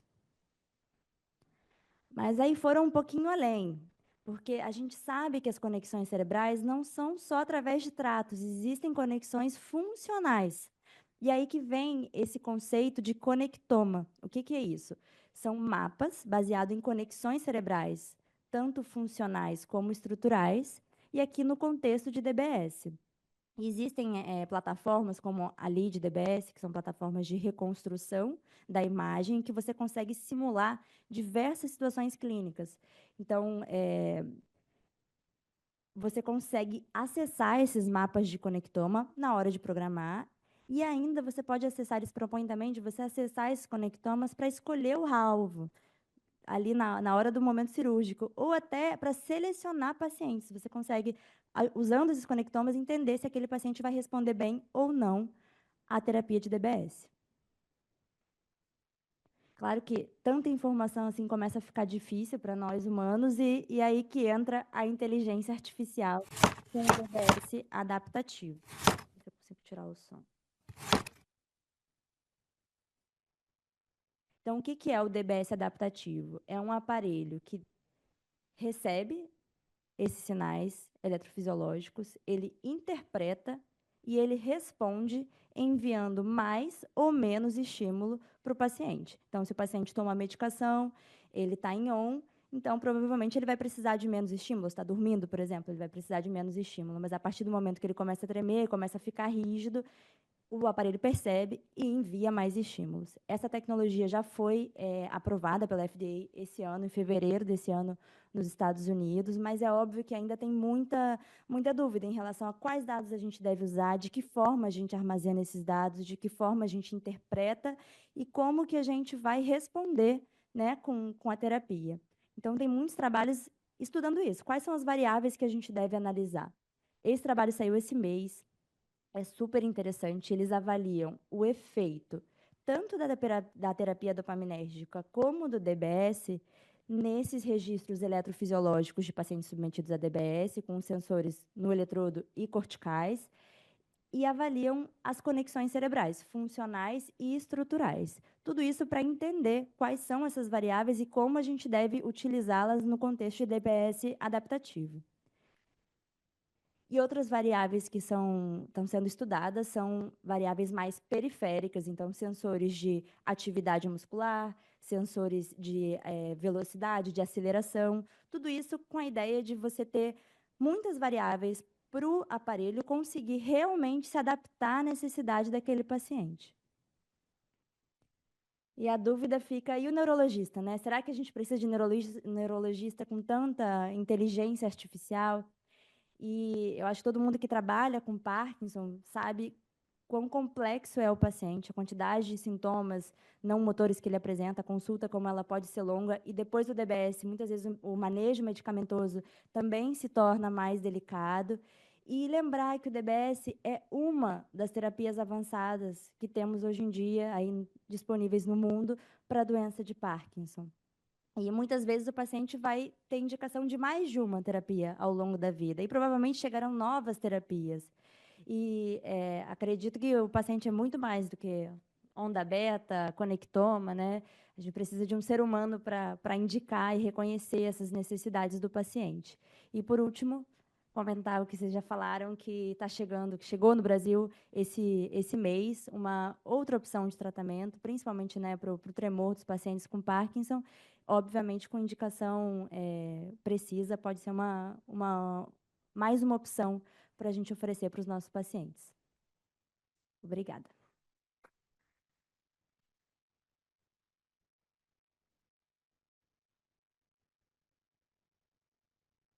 Bárbara, excelente, né? A gente vibra quando eu estava falando, quando eu usava calça curta, né? Lá no Instituto de Neurologia, vocês vejam como a ciência evolui, como a tecnologia evolui. sempre ao lado, hoje, de uma pessoa excepcional que é a inteligência artificial. Mas a gente tem que saber usá-la. Isso aí é fundamental para não cair em seus tropeços, né? E nas interpretações, às vezes, com vieses em alguns estudos clínicos que são feitos. Dando sequência, vamos ouvir então, nós temos aqui 2 neurocirurgiões, Dr. Marcelo Reis e o professor Bruno Pessoa. Certamente outros colegas poderiam participar, como o Paulo Luiz, aqui da casa, mas teremos 2 apresentações, sem dúvida, mostrando a experiência. Vamos começar pelo o sistema e a cirurgia de implante de DBS, pelo Marcelo Reis. Marcelo, muito obrigado mesmo, viu, pela oportunidade. Há algum tempo já não nos víamos e foi muito bom. O Clube do Nervo tem essa vantagem, é uma atividade, por favor, é uma atividade oficial do capítulo de neurologia da Academia Brasileira de Neurologia e da Associação dos Neurologistas do Estado do Rio de Janeiro, a ANERJ. E é a atividade mais antiga aqui no Rio de Janeiro, já passando dos 15 anos, ou seja, já está ficando uma mocinha já quase adulta daqui a pouco. Então, essa atividade ela só existe pela colaboração dos colegas, pela participação dos colegas. Então, é importante que nós, aqui no Rio de Janeiro, aqui no estado do Rio de Janeiro, participemos mais junto aos colegas que promovem reuniões, promovem de um modo totalmente gratuito em ambientes como esse aqui do Copstar, oferecido pela Rede D'Or, gratuitamente também, um lanche que é excepcional na chegada e também na partida. Então, não percam, aqueles que vêm só online, perdem um pouco dessa relação do calor humano, que é tão importante nos nossos dias. Marcelo, muito obrigado, à sua vez. Bom, inicialmente agradecer o convite, enfim, a importância desse evento, rever algumas pessoas conhecidas, outras que a gente já não via há algum tempo. E enquanto o Oswaldo falava de calça curta, né, eu estava me lembrando que minha apresentação aqui ficou muito facilitada pelo que a gente já viu hoje. Tá? As apresentações anteriores foram brilhantes. Vou tentar colocar aqui um pouco do que seria o passo a passo da cirurgia. Mas, falando da calça curta, me fez lembrar do Instituto de Neurologia, o professor Jânio Tempone. Eu, como aluno da graduação, a primeira vez que eu vi uma talomotomia com ventriculografia pneumoencéfalo. E talvez tenha sido das coisas que mais me chamou a atenção na prática médica e na área da neurologia / neurocirurgia, que foi ver um procedimento que, instantaneamente, com um recurso mínimo que havia à época, não havia grande sofisticação, na realidade. Se bem me recordo, o professor Jânio não usava nenhum aparelho de radiofrequência, ele usava um coagulador monopolar comum, contava no relógio o tempo de estímulo, enfim, de potencial, enfim, elétrico no campo, e a gente parava de tremer imediatamente. Lógico que de lá para cá a gente mudou muito. Eu falei em ventriculografia, uma coisa que as pessoas aqui certamente nunca viram isso acontecer. Eu me arrependo de não ter colocado uma foto aqui depois de ouvir as apresentações. Mas foi uma coisa que me chamou muita atenção na época e certamente me fez enveredar um pouco para esse lado da neurocirurgia funcional, aquela sala estereotáxica do Instituto, com raio-x a 3 metros de distância, enfim, para usar os feixes mais centrais com menos distorção para ter uma melhor qualidade de imagem. Passado algum tempo, já dando um pulo na história, o Oswaldo falou de 15 anos aí do Clube do Nervo. Mais ou menos 15 anos atrás, salvo engano, foi o Congresso Brasileiro de Neurologia, foi realizado aqui no Rio de Janeiro. E na época, uma das empresas que fornecia o equipamento de DBS estava começando assim a se popularizar no nosso meio, alguns anos depois da coisa ter começado no exterior. A empresa convocou aquelas pessoas que já tinham alguma experiência com implante cerebral de DBS. Enfim, eu já tinha feito uns poucos naquela época, no Hospital do Fundão, já alguns anos antes, enfim. A gente começou, o nosso primeiro implante lá foi em 2002, uma cortesia que foi dado para a gente, um oferecimento da Medtronic à época, para que nós puséssemos um paciente que eu tinha realizado uma paleodotomia de um lado e implantei do outro lado, no pálido do outro lado. E essa época a empresa nos chamou querendo patrocinar um seminário de almoços Tá? E, assim, convidou os neurocirurgiões que, como eu disse, tinham algum grau de conhecimento na área, e perguntaram o que a gente achava que devia ser feito, como é que deveria ser o modelo. Tá? Então, tinha várias pessoas de cabelo branco, assim como eu, na época, uns mais, outros menos, e que a proposta foi a de sempre. Não, vamos fazer uma aula, eu mostro um filme do doente que eu fiz, eu faço não sei o quê. E eu propus uma coisa diferente na época. Eu propus isso que está acontecendo aqui hoje, e eu fico bastante contente. Vocês têm que chamar o neurologista para ele participar disso. O nosso trabalho é um trabalho basicamente técnico. O que eu vou mostrar aqui é um passo a passo técnico, se a gente for rigoroso, e daí a importância de tudo que a Bárbara falou, que o Guilherme falou. Nós temos que procurar ser rigorosos na seleção, rigorosos na execução do procedimento, para que o aparelho, o eletrodo, no caso, seja bem colocado e que a gente possa usufruir de tudo isso que o aparelho pode trazer para a gente no cuidado desses pacientes. E, na época, efetivamente, eles acataram a minha ideia. A Helena Moro era uma das figuras do evento à época, e ela concordou em fazer participar desse seminário, enfim, que basicamente foi ela. A pergunta era única: qual o papel do neurologista nessa história? Essa era a pergunta do evento, mais ou menos o que a gente está vendo aqui agora. Tá? E a minha frustração maior foi que tinha muito mais neurocirurgião do que neurologista na sala. Tá? Então, assim, é uma coisa que a gente começou a... Estou fazendo um breve histórico, meio que enrolando, já que boa parte do que eu tenho para mostrar já foi falado. Isso é que me fez procurar lá no Fundão, Bruno lá em Niterói, enfim, tentar criar um grupo que pudesse trabalhar junto para isso. Não apenas você é o neurocirurgião, tem esse doente aí, você implanta aí do jeito que você acha que deve implantar, você faz a lesão, eventualmente, do jeito que você acha que tem que fazer. Então, acho que esse evento é muito, muito importante, e felizmente isso deu fruto. Você vê cada serviços universitários formando. Eu acho que o grande problema, eu discuto isso com o Gabriel com uma certa frequência, o grande problema é que, infelizmente, os centros formadores de especialistas, de neurologistas, hoje a gente já tem mais opções, mas se a gente for trabalhar aqui no Rio de Janeiro, 3 hospitais universitários que têm capacidade de fazer esse tipo de procedimento, então, muitos poucos neurologistas são expostos ao procedimento. Né? Então, a pessoa foi aquilo que apareceu no trabalho que eu acho que o Gabriel mostrou. Todo mundo ouvia, sabia que existia o DBS, mas poucas pessoas entendiam como é que aquilo funcionava, qual era a indicação de se utilizar e tal. Eu acho que esse é o ponto fundamental dessa história. É você criar uma massa crítica e, idealmente, que os neurologistas, quem cuida do paciente, vão à sala de cirurgia, eventualmente, vejam como é que é o procedimento. As coisas estão mudando, a gente está partindo mais, como eu vou mostrar daqui a pouco, talvez tendendo mais a um procedimento sob anestesia geral por uma série de fatores, do ponto de vista de logística de centro cirúrgico, mas é uma coisa que eu acho que o neurologista, o residente de neurologia principalmente, tinha que participar dos eventos, como a gente costumava fazer lá no Fundão. Ir para a sala, o dente acordado, testar, enfim, e ver como é que a coisa efetivamente funciona. Então, essa longa história foi para dizer isso. O que é o DBS? Nós já vimos uma estimulação elétrica contínua em alvos cerebrais profundos. Mas, como a Bárbara falou, a gente não entende muito bem como é que ele funciona ainda. A gente reproduz no DBS aquilo que era feito com as lesões na metade do século passado. Então, a gente vai nos mesmos alvos que eram lesionados antes. E qual é a grande vantagem do DBS, que é sempre o vendido, o que é vendido como sendo o ideal? É o fato de que você pode modular o teu estímulo diferentemente da lesão. A lesão você fez, está feito, para o bem ou para o mal.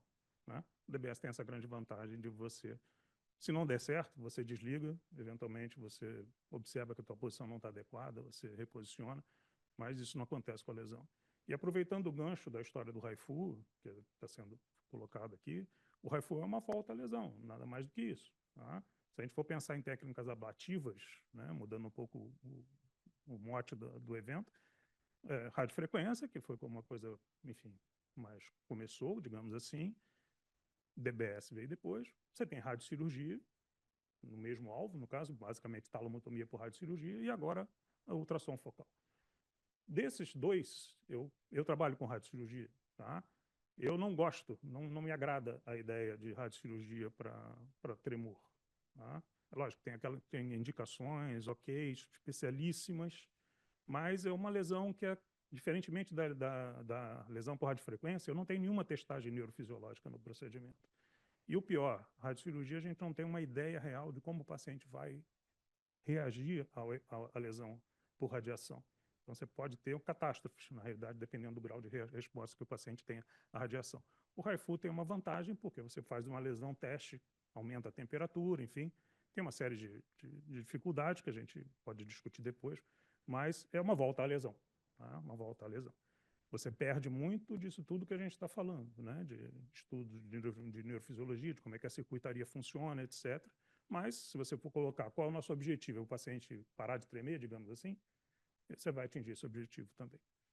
Então, como a gente já falou, o objetivo principal dele, e já foi dito várias vezes, redução de sintomas motores. Isso é importante o paciente ter na cabeça dele, já do ponto de vista prático. Quando o paciente me procura, doutor, eu vou ficar curado da minha doença com essa cirurgia? Eu digo que não. O que a gente vai conseguir vai ser melhorar um pouco a qualidade de vida dele, basicamente pelos sintomas motores e principalmente apendiculares desses pacientes. Isso aqui é mais ou menos o que a gente já viu aqui, e um pouco do passo a passo da cirurgia. O mais importante, como a gente já viu nas 3 apresentações anteriores, é a avaliação pré-operatória. Em quem esse método deve ser utilizado? E aqui é um ponto fundamental, né, e é o motivo do início da minha conversa aqui com vocês. Basicamente, o doente vem de vocês, neurologistas. Tá? O nosso papel como neurocirurgiões é procurar ser o mais preciso possível e entregar para vocês o paciente com o eletrodo bem posicionado, para que vocês possam, enfim, usar tudo que ele é capaz de oferecer para esse paciente. Então, a indicação é absolutamente fundamental, e eu acho que isso deveria fazer parte do modo de atuar de todos os neurocirurgiões envolvidos nisso.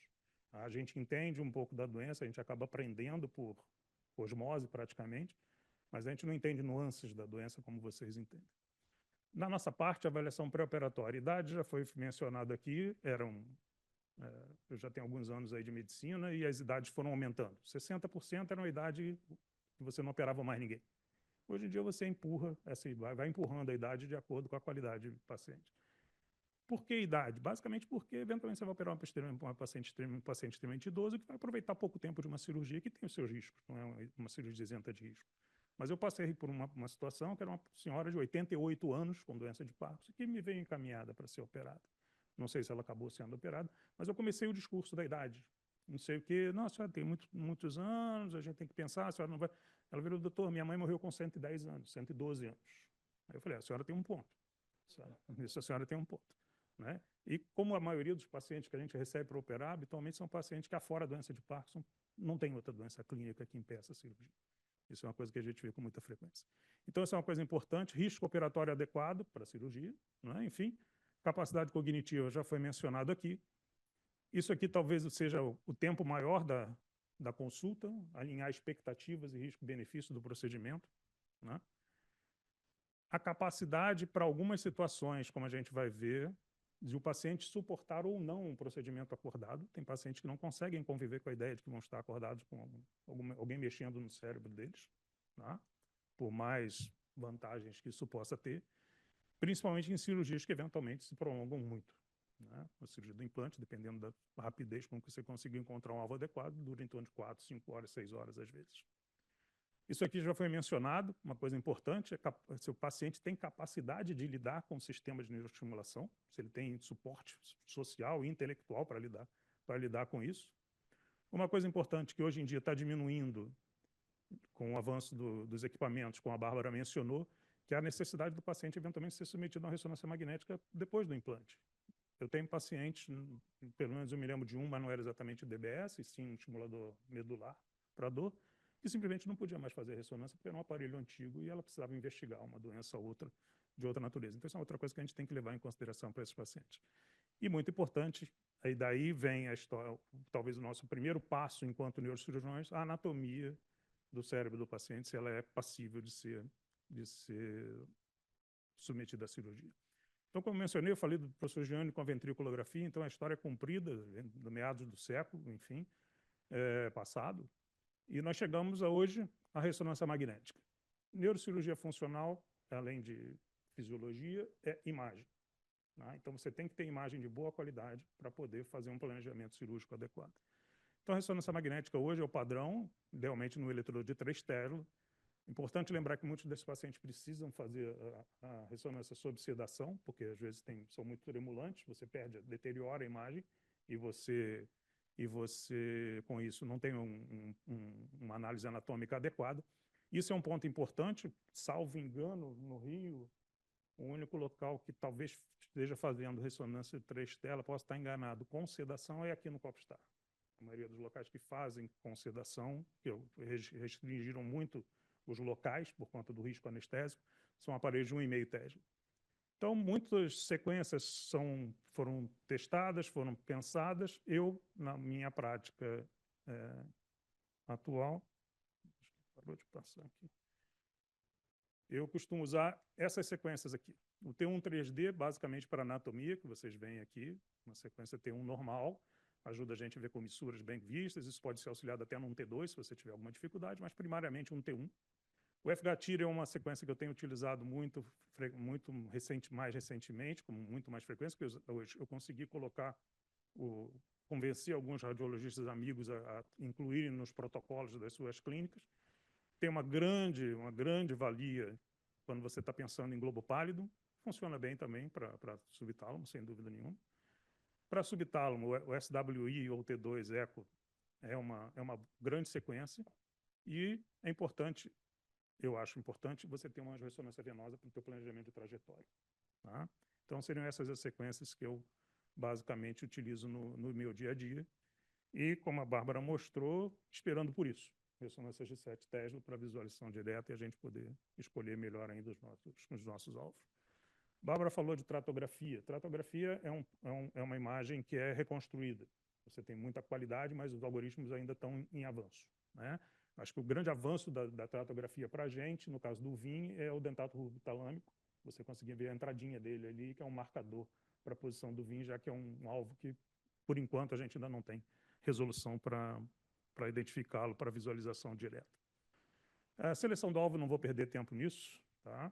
Já foi mais do que discutido aqui. E vamos tentar falar um pouco sobre como é que é o passo a passo. A primeira pergunta é essa: acordado ou dormindo? Tá?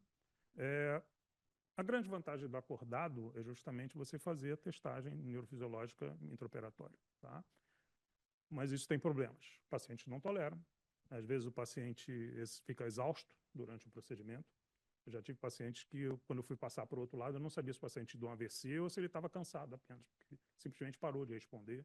Foi uma exploração muito difícil. Tá? Dormindo, a gente já tinha uma experiência antes, né? É uma coisa que eu sempre me perguntei: se a gente opera distônico dormindo, por que a gente não opera parkinsoniano dormindo? Né? Isso nunca bateu muito na minha cabeça, eu nunca consegui entender muito bem isso. E, para minha surpresa, quando eu fiz meu treinamento em Marselha, todo mundo era operado dormindo. Eu saí daqui do Brasil, todo mundo faz cirurgia acordado. Quando eu cheguei lá, eu pensei, mas vem cá, como é que é isso, né? Todo mundo dormindo, anestesia geral, microregistro, anestesia adequada para fazer a exploração elétrica. E esse artigo não é um artigo tão novo, 2018, se eu não me engano, que mostrou que aparentemente não há diferença clínica entre você operar alguém acordado e dormindo. Muito bem, então você escolheu o teu jeito de operar esse paciente. O primeiro passo é a colocação do arco estereotáxico. Aqui sob anestesia local, ali um paciente sob anestesia geral. O frame é colocado, para quem já viu um frame, é fixado no crânio, pontos de anestesia, enfim, você prende aquilo no crânio, onde você deve evitar, você tem que ter uma certa manha na hora de fechar o frame, de apertar o frame, senão você pode acabar distorcendo o frame, fazer um bending dos postes, e acaba que você gera uma certa incorreção nas coordenadas estereotáxicas. Então, o frame já está colocado. O que a gente faz habitualmente? Habitualmente, a ressonância nossa, pelo menos eu, na minha prática, eu não tenho o hábito de fazer ressonância em condições estereotáxicas, com frame estereotáxico para ressonância. Isso é muito difícil aqui. Tá? Então, as nossas ressonâncias são prévias, são não estereotáxicas, e você precisa de uma imagem estereotáxica para poder fazer a fusão de imagem, como a gente vai ver adiante. Então, o frame é colocado e no frame é adaptado um sistema de fiduciais, que aparece aqui nessa imagem, são esses pontinhos aqui, e os programas fazem um cálculo que identifica um plano do corte, e ali dentro desse espaço estereotáxico criado, você tem as coordenadas cartesianas em qualquer ponto que você explore para dentro desse frame. Então, depois disso, ali está mostrando um pouco melhor de como é que alguns sistemas marcam os fiduciais. Isso é informado para o computador. Na verdade, é uma coisa muito simples. Isso aqui é um triângulo retângulo, na realidade. Então, se você pega a distância aqui, é a mesma distância no plano Z. Então, essa distância do poste posterior ao meio é a altura em relação ao anel de base. Uma coisa bem simples, bem cartesiana, realmente. Depois disso, tem várias maneiras disso aqui acontecer. Isso aqui é o sistema iPlan da BrainLab, um sistema de fusão. Você pode fundir todas as sequências que você quiser. E qual é a importância da tomografia? Que a tomografia é uma imagem que não tem distorção. A ressonância magnética, você tem que conhecer muito bem o teu coil da ressonância para poder saber qual a tua distorção. Isso pode trazer alguma diferença na hora de você fazer o cálculo. Então, você já tem as imagens, e como é que eu determino as coordenadas estereotáxicas dos alvos que a gente conversou aqui já várias vezes? Basicamente, existem duas maneiras. Uma, que é a mais antiga, a coordenada indireta.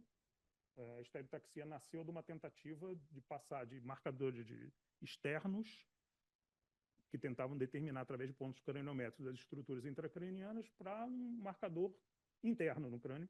E Talleyrand lançou o conceito da linha ACPC, da conexão entre a ligação entre uma linha que liga a comissura anterior e a comissura posterior, e a partir daqui, com atlas estereotáxicos, como o Schaltenbrand, que está representado aqui embaixo, você encontrou as distâncias em milímetros dessa linha CPC e os alvos ali. Isso gera uma grande variedade, porque o atlas era um compilado de alguns pacientes, né? Então havia toda uma série de variações anatômicas. Isso evoluiu um pouco mais para atlas informatizados que você consegue sobrepor na ressonância, mas ainda assim são ajustes de acordo com a anatomia de cada paciente. Hoje em dia está se caminhando com a melhora da neuroimagem para a visualização direta. Então já existem alguns. Esse aqui, se eu não me engano, é o software da BrainLab, que atende o sistema da Boston, e que ele reuniu 9.000 ressonâncias magnéticas e fez um banco de inteligência artificial e molda a ressonância do teu paciente àquela situação. E no final você consegue uma imagem, no final do seu planejamento, aqui no caso um implante bilateral para o globo pálido, as estruturas ali representadas no sistema de planejamento. Tá? Uma coisa que é importante a gente ter em mente é imaginar o nosso caminho. A gente tem o nosso alvo, mas a gente tem que pensar o caminho. Então, os sistemas permitem que você desenhe trajetórias. E aqui uma imagem que saiu de um artigo que eu achei bem interessante, é o que você deve evitar quando você vai fazer um planejamento de trajetória. Então, aqui, esse primeiro eletrodo está atravessando o ventrículo, é arriscado você atravessar 2 vezes a superfície ependimária sob risco de sangramento. Esse outro eletrodo aqui está atravessando um sulco, então tem uma grande chance de você pegar um vaso no caminho.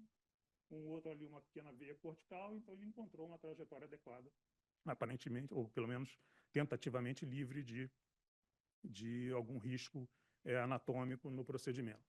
E o sistema de planejamento ele permite um needle eye view, que é essa primeira imagem aqui, que você vai seguindo, como se olhando o próprio caminho do eletrodo, que facilita bastante a verificação da segurança da passagem que você escolheu. Então, basicamente, você tira daí 3 informações: a coordenada do alvo, x, y, z, e a trajetória, os ângulos alfa e beta da inclinação do arco estereotáxico, que está aqui representado. Tá? Então, aqui é um arco Lexel, um semi-arco, enfim, quer dizer, um arco bilateral, e as coordenadas são dispostas nas réguas. Aqui, no caso do eixo vertical, a coordenada Z. Aqui é o Y, não, aqui é o X, o lateral, e o Y vai aparecer aqui na própria base do arco que fica desenhado. Então, as 3 coordenadas, você transfere esses números para lá, e aqui a importância da double check disso, você prestar atenção exatamente naquilo que você está fazendo, para que você tenha colocado coordenadas exatas. Uma vez feito isso, aqui é um outro equipamento, enfim, é o Micromar, aqui nacional, mas mais ou menos o mesmo conceito. As coordenadas estão postas. A partir da orientação da tua trajetória, você realiza a trepanação craniana, vai abrir a dura mater, o mínimo possível, para tentar evitar o máximo a saída de líquor ou a entrada de ar, que pode, como a Bárbara falou, brain shift, você mudar um pouco a posição do teu alvo pelo deslocamento do parênquima cerebral, e a partir daí você vai introduzir os eletrodos, ou o próprio eletrodo de tratamento ou o eletrodo de micro-registro. Então, ali está um exemplo de um eletrodo de tratamento sendo colocado e aqui o aparelho o eletrodo de micro-registro com todas as conexões que fazem parte. Então, o que a gente tem? No paciente acordado, a grande vantagem é essa, é você poder testar o paciente durante o procedimento e as informações. Olha, o paciente ligado, falar de comida para outro irmão. Falar de comida com o paciente em jejum é a melhor coisa, é uma forma de tortura, né? E doce? A partir do momento que você O que você gosta de comer? Cara, sei lá, torta de limão. Falar de comida para outro irmão. Falar Tipo de aquele- comida com o paciente em jejum é a melhor coisa, é uma forma de tortura, né? E doce? Tipo aquele cheesecake que vende lá, o que você gosta de comer? Torta de limão. você estressa.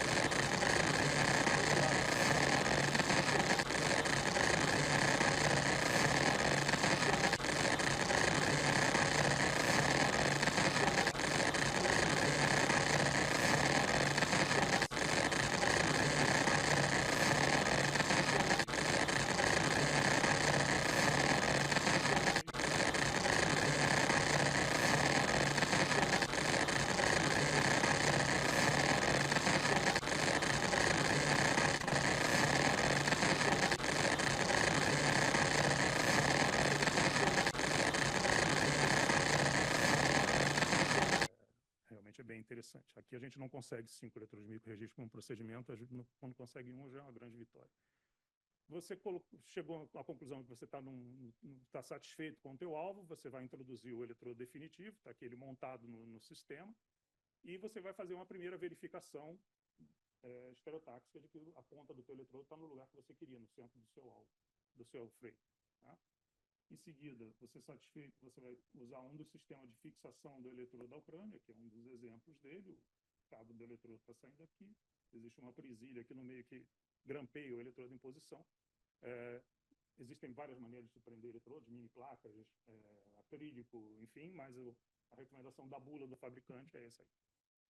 Passada essa fase, você vai, aí sim, sempre sob anestesia geral, você vai fazer a conexão dos eletrodos com o gerador que é implantado na região infraclavicular.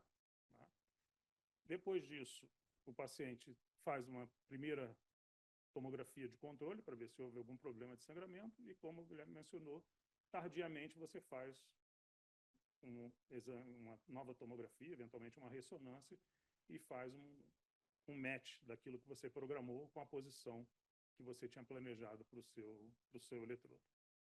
E a partir daí o paciente está liberado de voltar para o neurologista e ligar o aparelho depois de 4 semanas. Tá?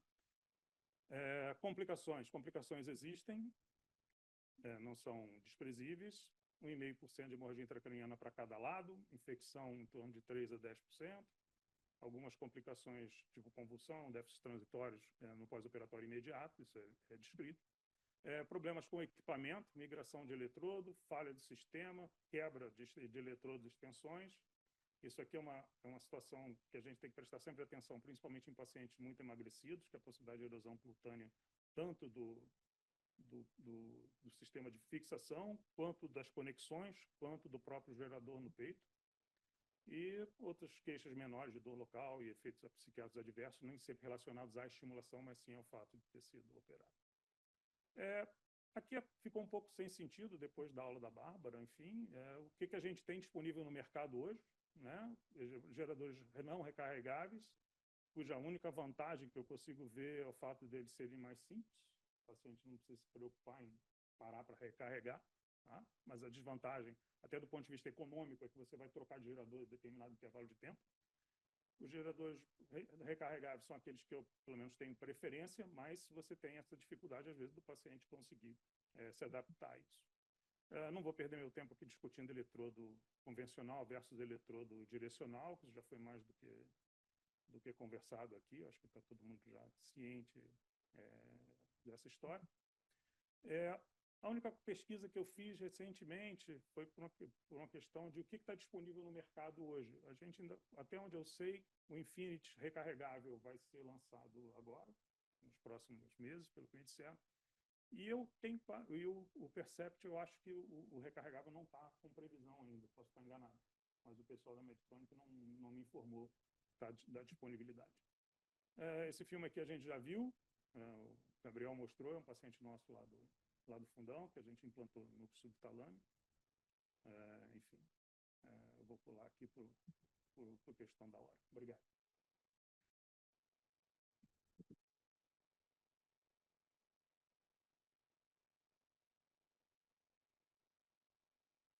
Marcelo, excelente e importante é lembrar um pouco da história também, né? Quando você lembrou do Gianni Tempone, dos bons tempos do Instituto de Neurologia. E quando a gente pensa que foi nos meados do século passado, foi um tempo longínquo, né? Para vocês, mas parece que foi ontem para nós. E aprendemos aquilo que eu estava comentando, né? Como a gente vê no tempo e no espaço toda essa evolução em termos do tratamento da doença de Parkinson, que sem dúvida é uma contribuição importante do DBS.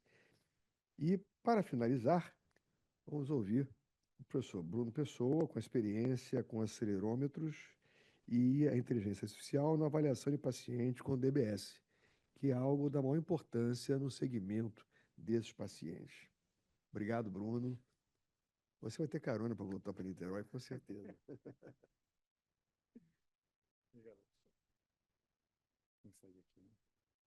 Primeiramente, sim, agradecer ao professor Oswaldo, né? De animar os jovens, né?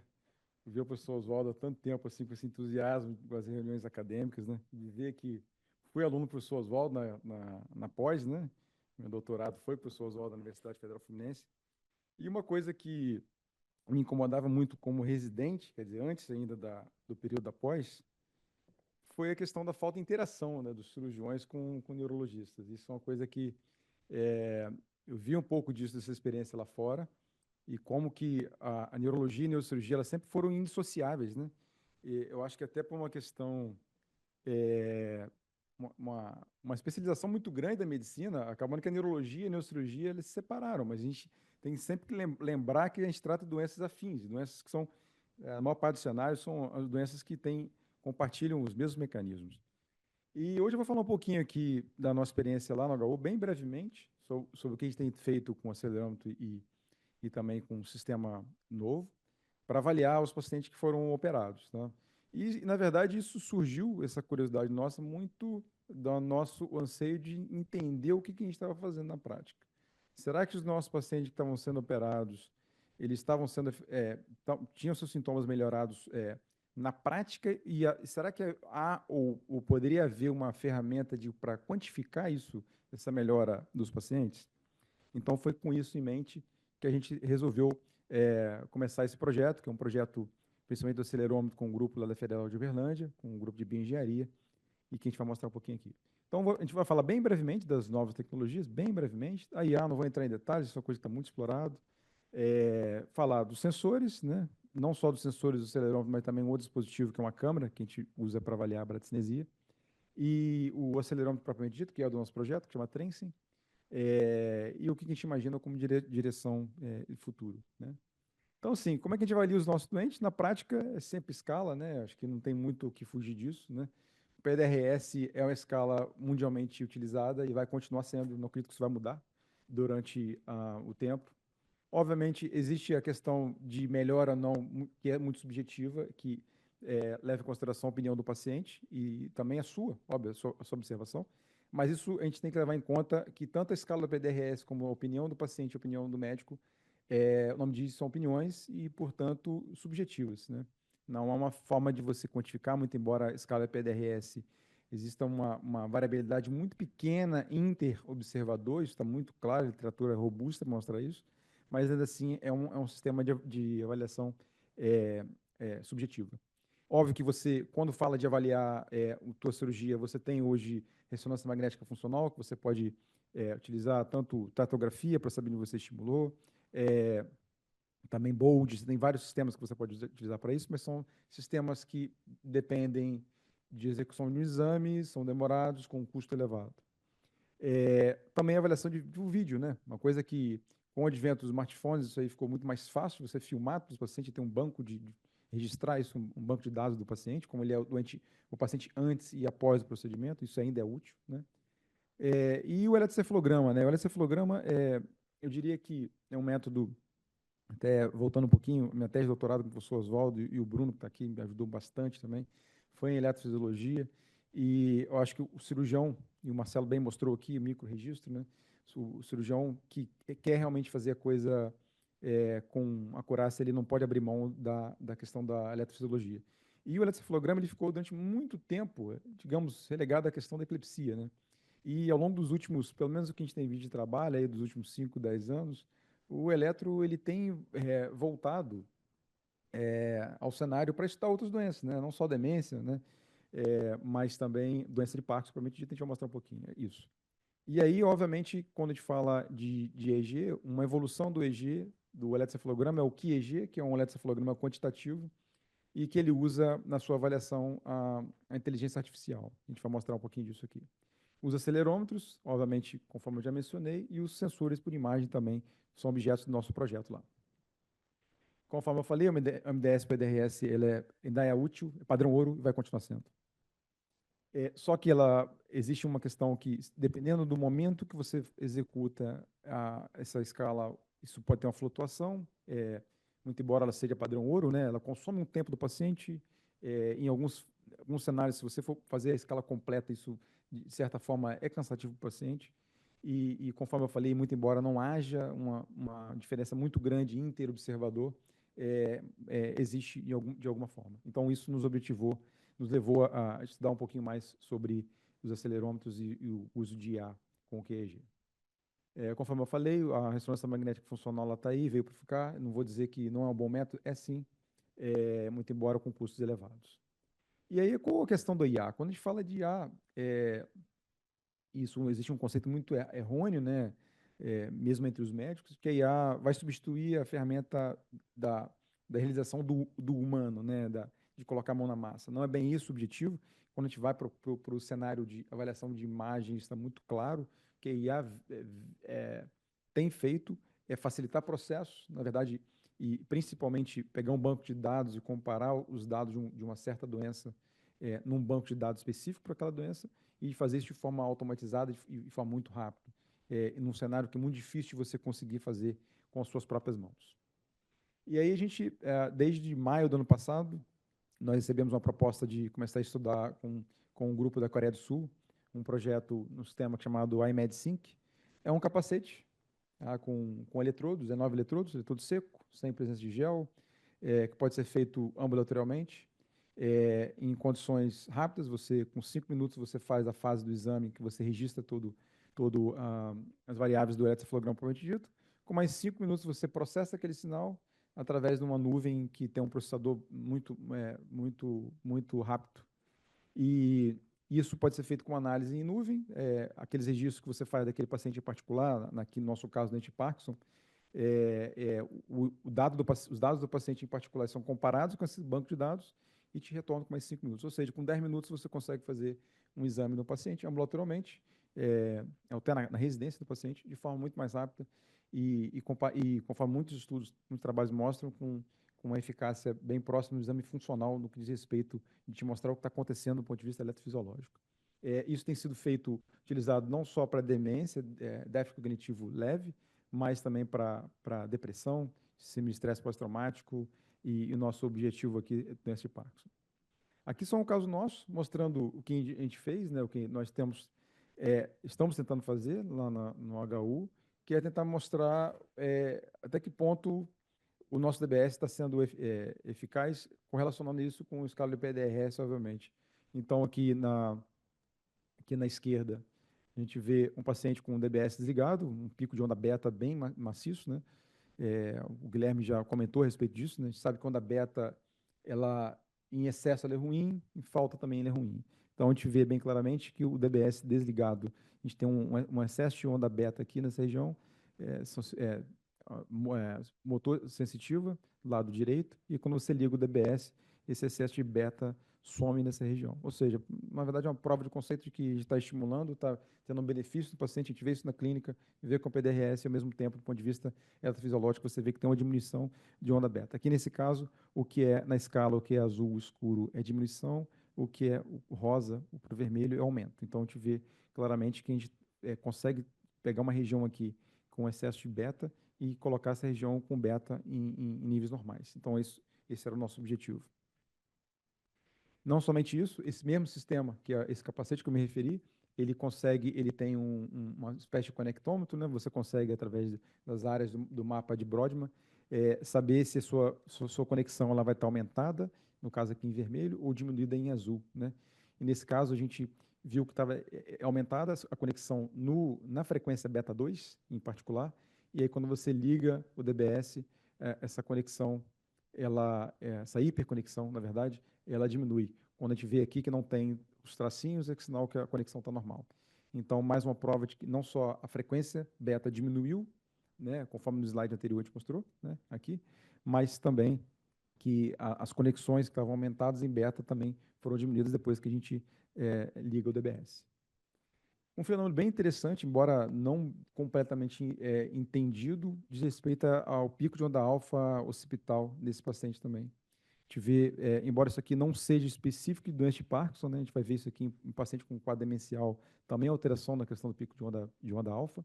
Aqui, occipital esquerdo, O2, occipital direito, né, mostrando no pré-operatório um pico de 47, né, de um lado, 58 do outro, e depois que a gente liga o DBS, reduz para 24,8 e 29,7, mostrando que uma diminuição do onda alfa, e isso aqui foi positivamente correlacionado com a melhora da escala da PDRS também.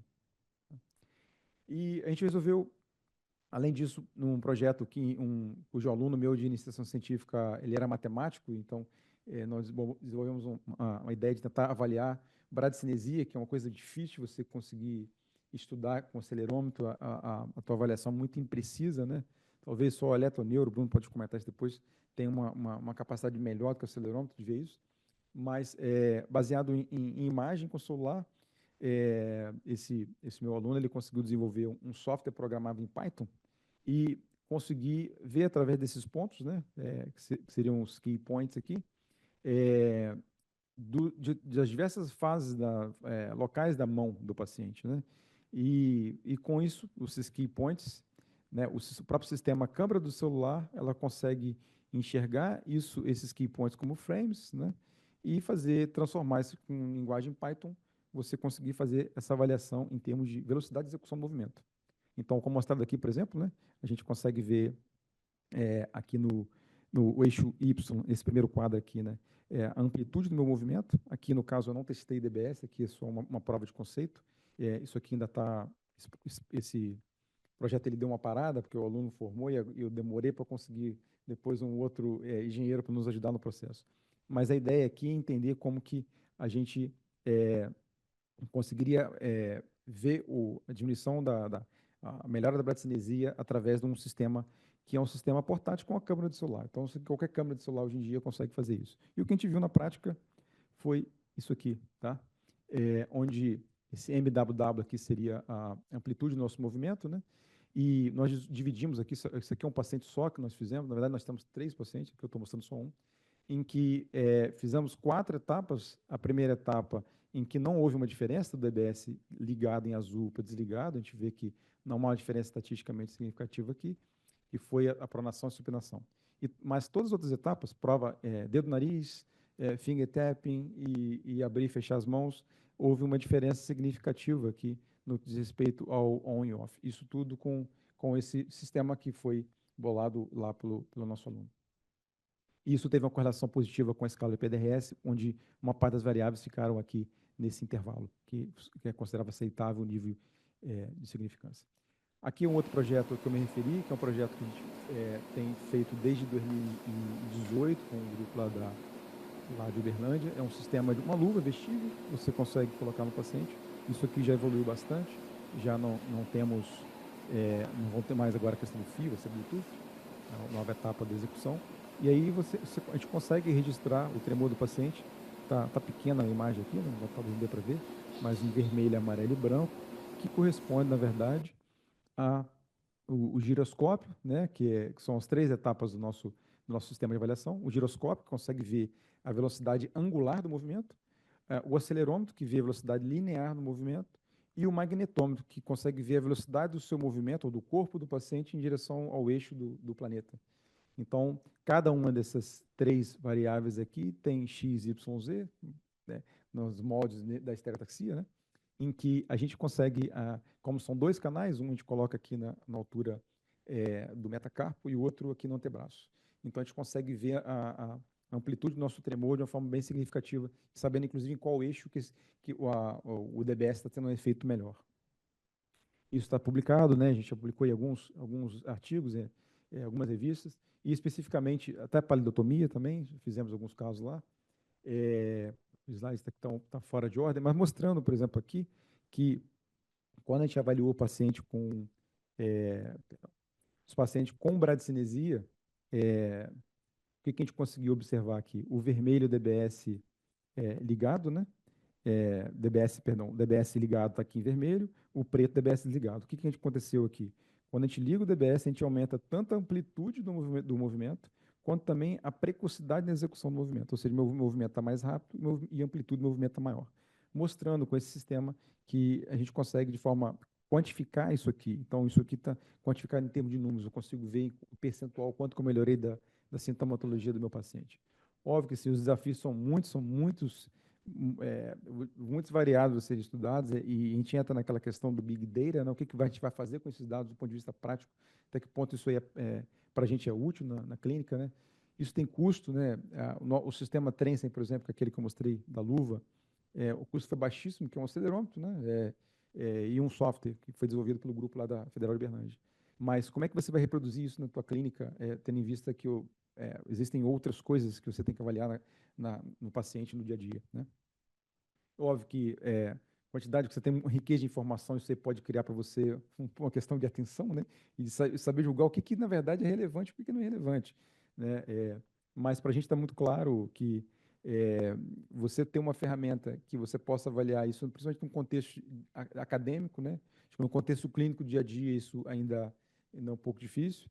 Muito embora a gente começou a usar, e o Guilherme também está nesse projeto, a gente avaliar com um aplicativo MyTremor, né, que é um aplicativo para iPhone, que tem uma funcionalidade muito parecida com esse que a gente mostrou aqui, mas muito mais rápido, execuível, e você pode fazer isso a nível ambulatorial com muito mais facilidade. Então, existem outros projetos também em andamento, além desse que a gente citou aqui, mas todos com a ideia da gente tentar não só avaliar o que a gente está fazendo, que é o mais importante, mas, quem sabe, também até customizar e melhorar aquilo que a gente já faz. E, resumindo, óbvio que MDS, PDRS padrão ouro, vai continuar a ser, não acho que isso aí vai mudar. Lembrando que eu e o Marcelo, que são meus cirurgiões, nosso trabalho é implantar DBS, mas a gente tem que lembrar, principalmente para quem é mais jovem, que não existe nada inventado até hoje melhor para tratar doença de Parkinson do que a levodopa. Então, assim, isso é uma obviedade, né? Mas é importante a gente repetir isso para que isso não caia, infelizmente, como tem sido de forma recorrente, as informações que vêm à tona na imprensa como informações infundadas. Os acelerômetros, obviamente, eles são úteis, são reprodutíveis, mas eu acredito que só em um contexto acadêmico, por enquanto, mas ainda é uma ferramenta de pesquisa clínica. A questão da câmera, conforme mostrei, também ela é prática, você pode fazer isso. O sistema da câmera, quando a gente desenvolveu, inclusive, não mencionei, a ideia era que a gente pudesse, o próprio paciente, fazer isso, filmar e mandar para a gente, e a gente conseguisse fazer isso de forma remota, tá? Isso tem como fazer, a gente está trabalhando nisso, mas não tem validação, a gente vai correr atrás disso. O QEEG, o eletrocefalograma, ele tem uma riqueza de detalhes muito grande, só para citar como exemplo, são 33 mil variáveis avaliadas do cérebro do paciente. O que a gente vai fazer com essas 33 mil variáveis? Essa é uma dificuldade muito grande. Mesmo porque a gente sabe que o QEEG, muitos dos achados que a gente tem aqui, a gente vai encontrar em outras doenças, né? Então, ele é muito sensível, mas a especificidade não é tão grande até o momento. Abrindo um parênteses, professor Oswaldo, Marcelo comentaram aqui do ultrassom. Acho que é a nossa responsabilidade como neurocirurgião, né? A gente que lida com isso. Minha vida hoje, quem nos conhece, minha vida, eu diria que 80% da minha vida hoje é Parkinson. O que a gente trata é do estudo do movimento. E a gente tem que lembrar, né? Conforme o Marcelo falou, o ultrassom focal, a gente que é neurocirurgião, a gente não é contra nenhuma tecnologia, muito pelo contrário. A gente quer que as coisas evoluam. A ideia é que, e francamente falando, vocês, isso é meu feeling. Eu acho que daqui a 15, 20 anos a gente não vai estar mais fazendo DBS. A gente vai ter tecnologia para poder tratar isso. Mas você voltar a utilizar um método de lesão, será que é a melhor forma? Lembrando que a doença de Parkinson, ela em geral, começa assimétrica, em fase tardias, ela fica bem simétrica. E ultrassom focal, você só pode fazer lesão, uma condição fundamental, que você só pode fazer lesão unilateral. Quando feita lesão bilateral, aumenta muito a probabilidade de complicações graves, inclusive déficit cognitivo grave. Então, não é uma escolha você fazer lesão bilateral. Então, muito daquilo que tem sido falado do ultrassom focal, a gente tem que lembrar que ele é validado, sim, com vários trabalhos, um nível de evidência muito bom para tremor essencial. Ponto. Agora, para Parkinson, a gente tem um caminho ainda a percorrer, principalmente no que diz respeito a controle de tremor. Só que o doente de Parkinson não é só tremor. O doente de Parkinson não é só fenômeno motor. Existem outras coisas. Tá? Obrigado.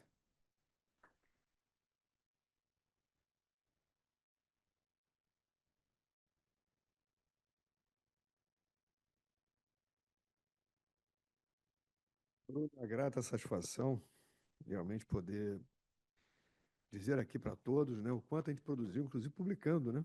E você vê que a neurocirurgia e a neurologia podem interagir muito e sempre trazer conhecimento, ou pelo menos fazer com que a gente possa, de alguma maneira, contribuir para o conhecimento.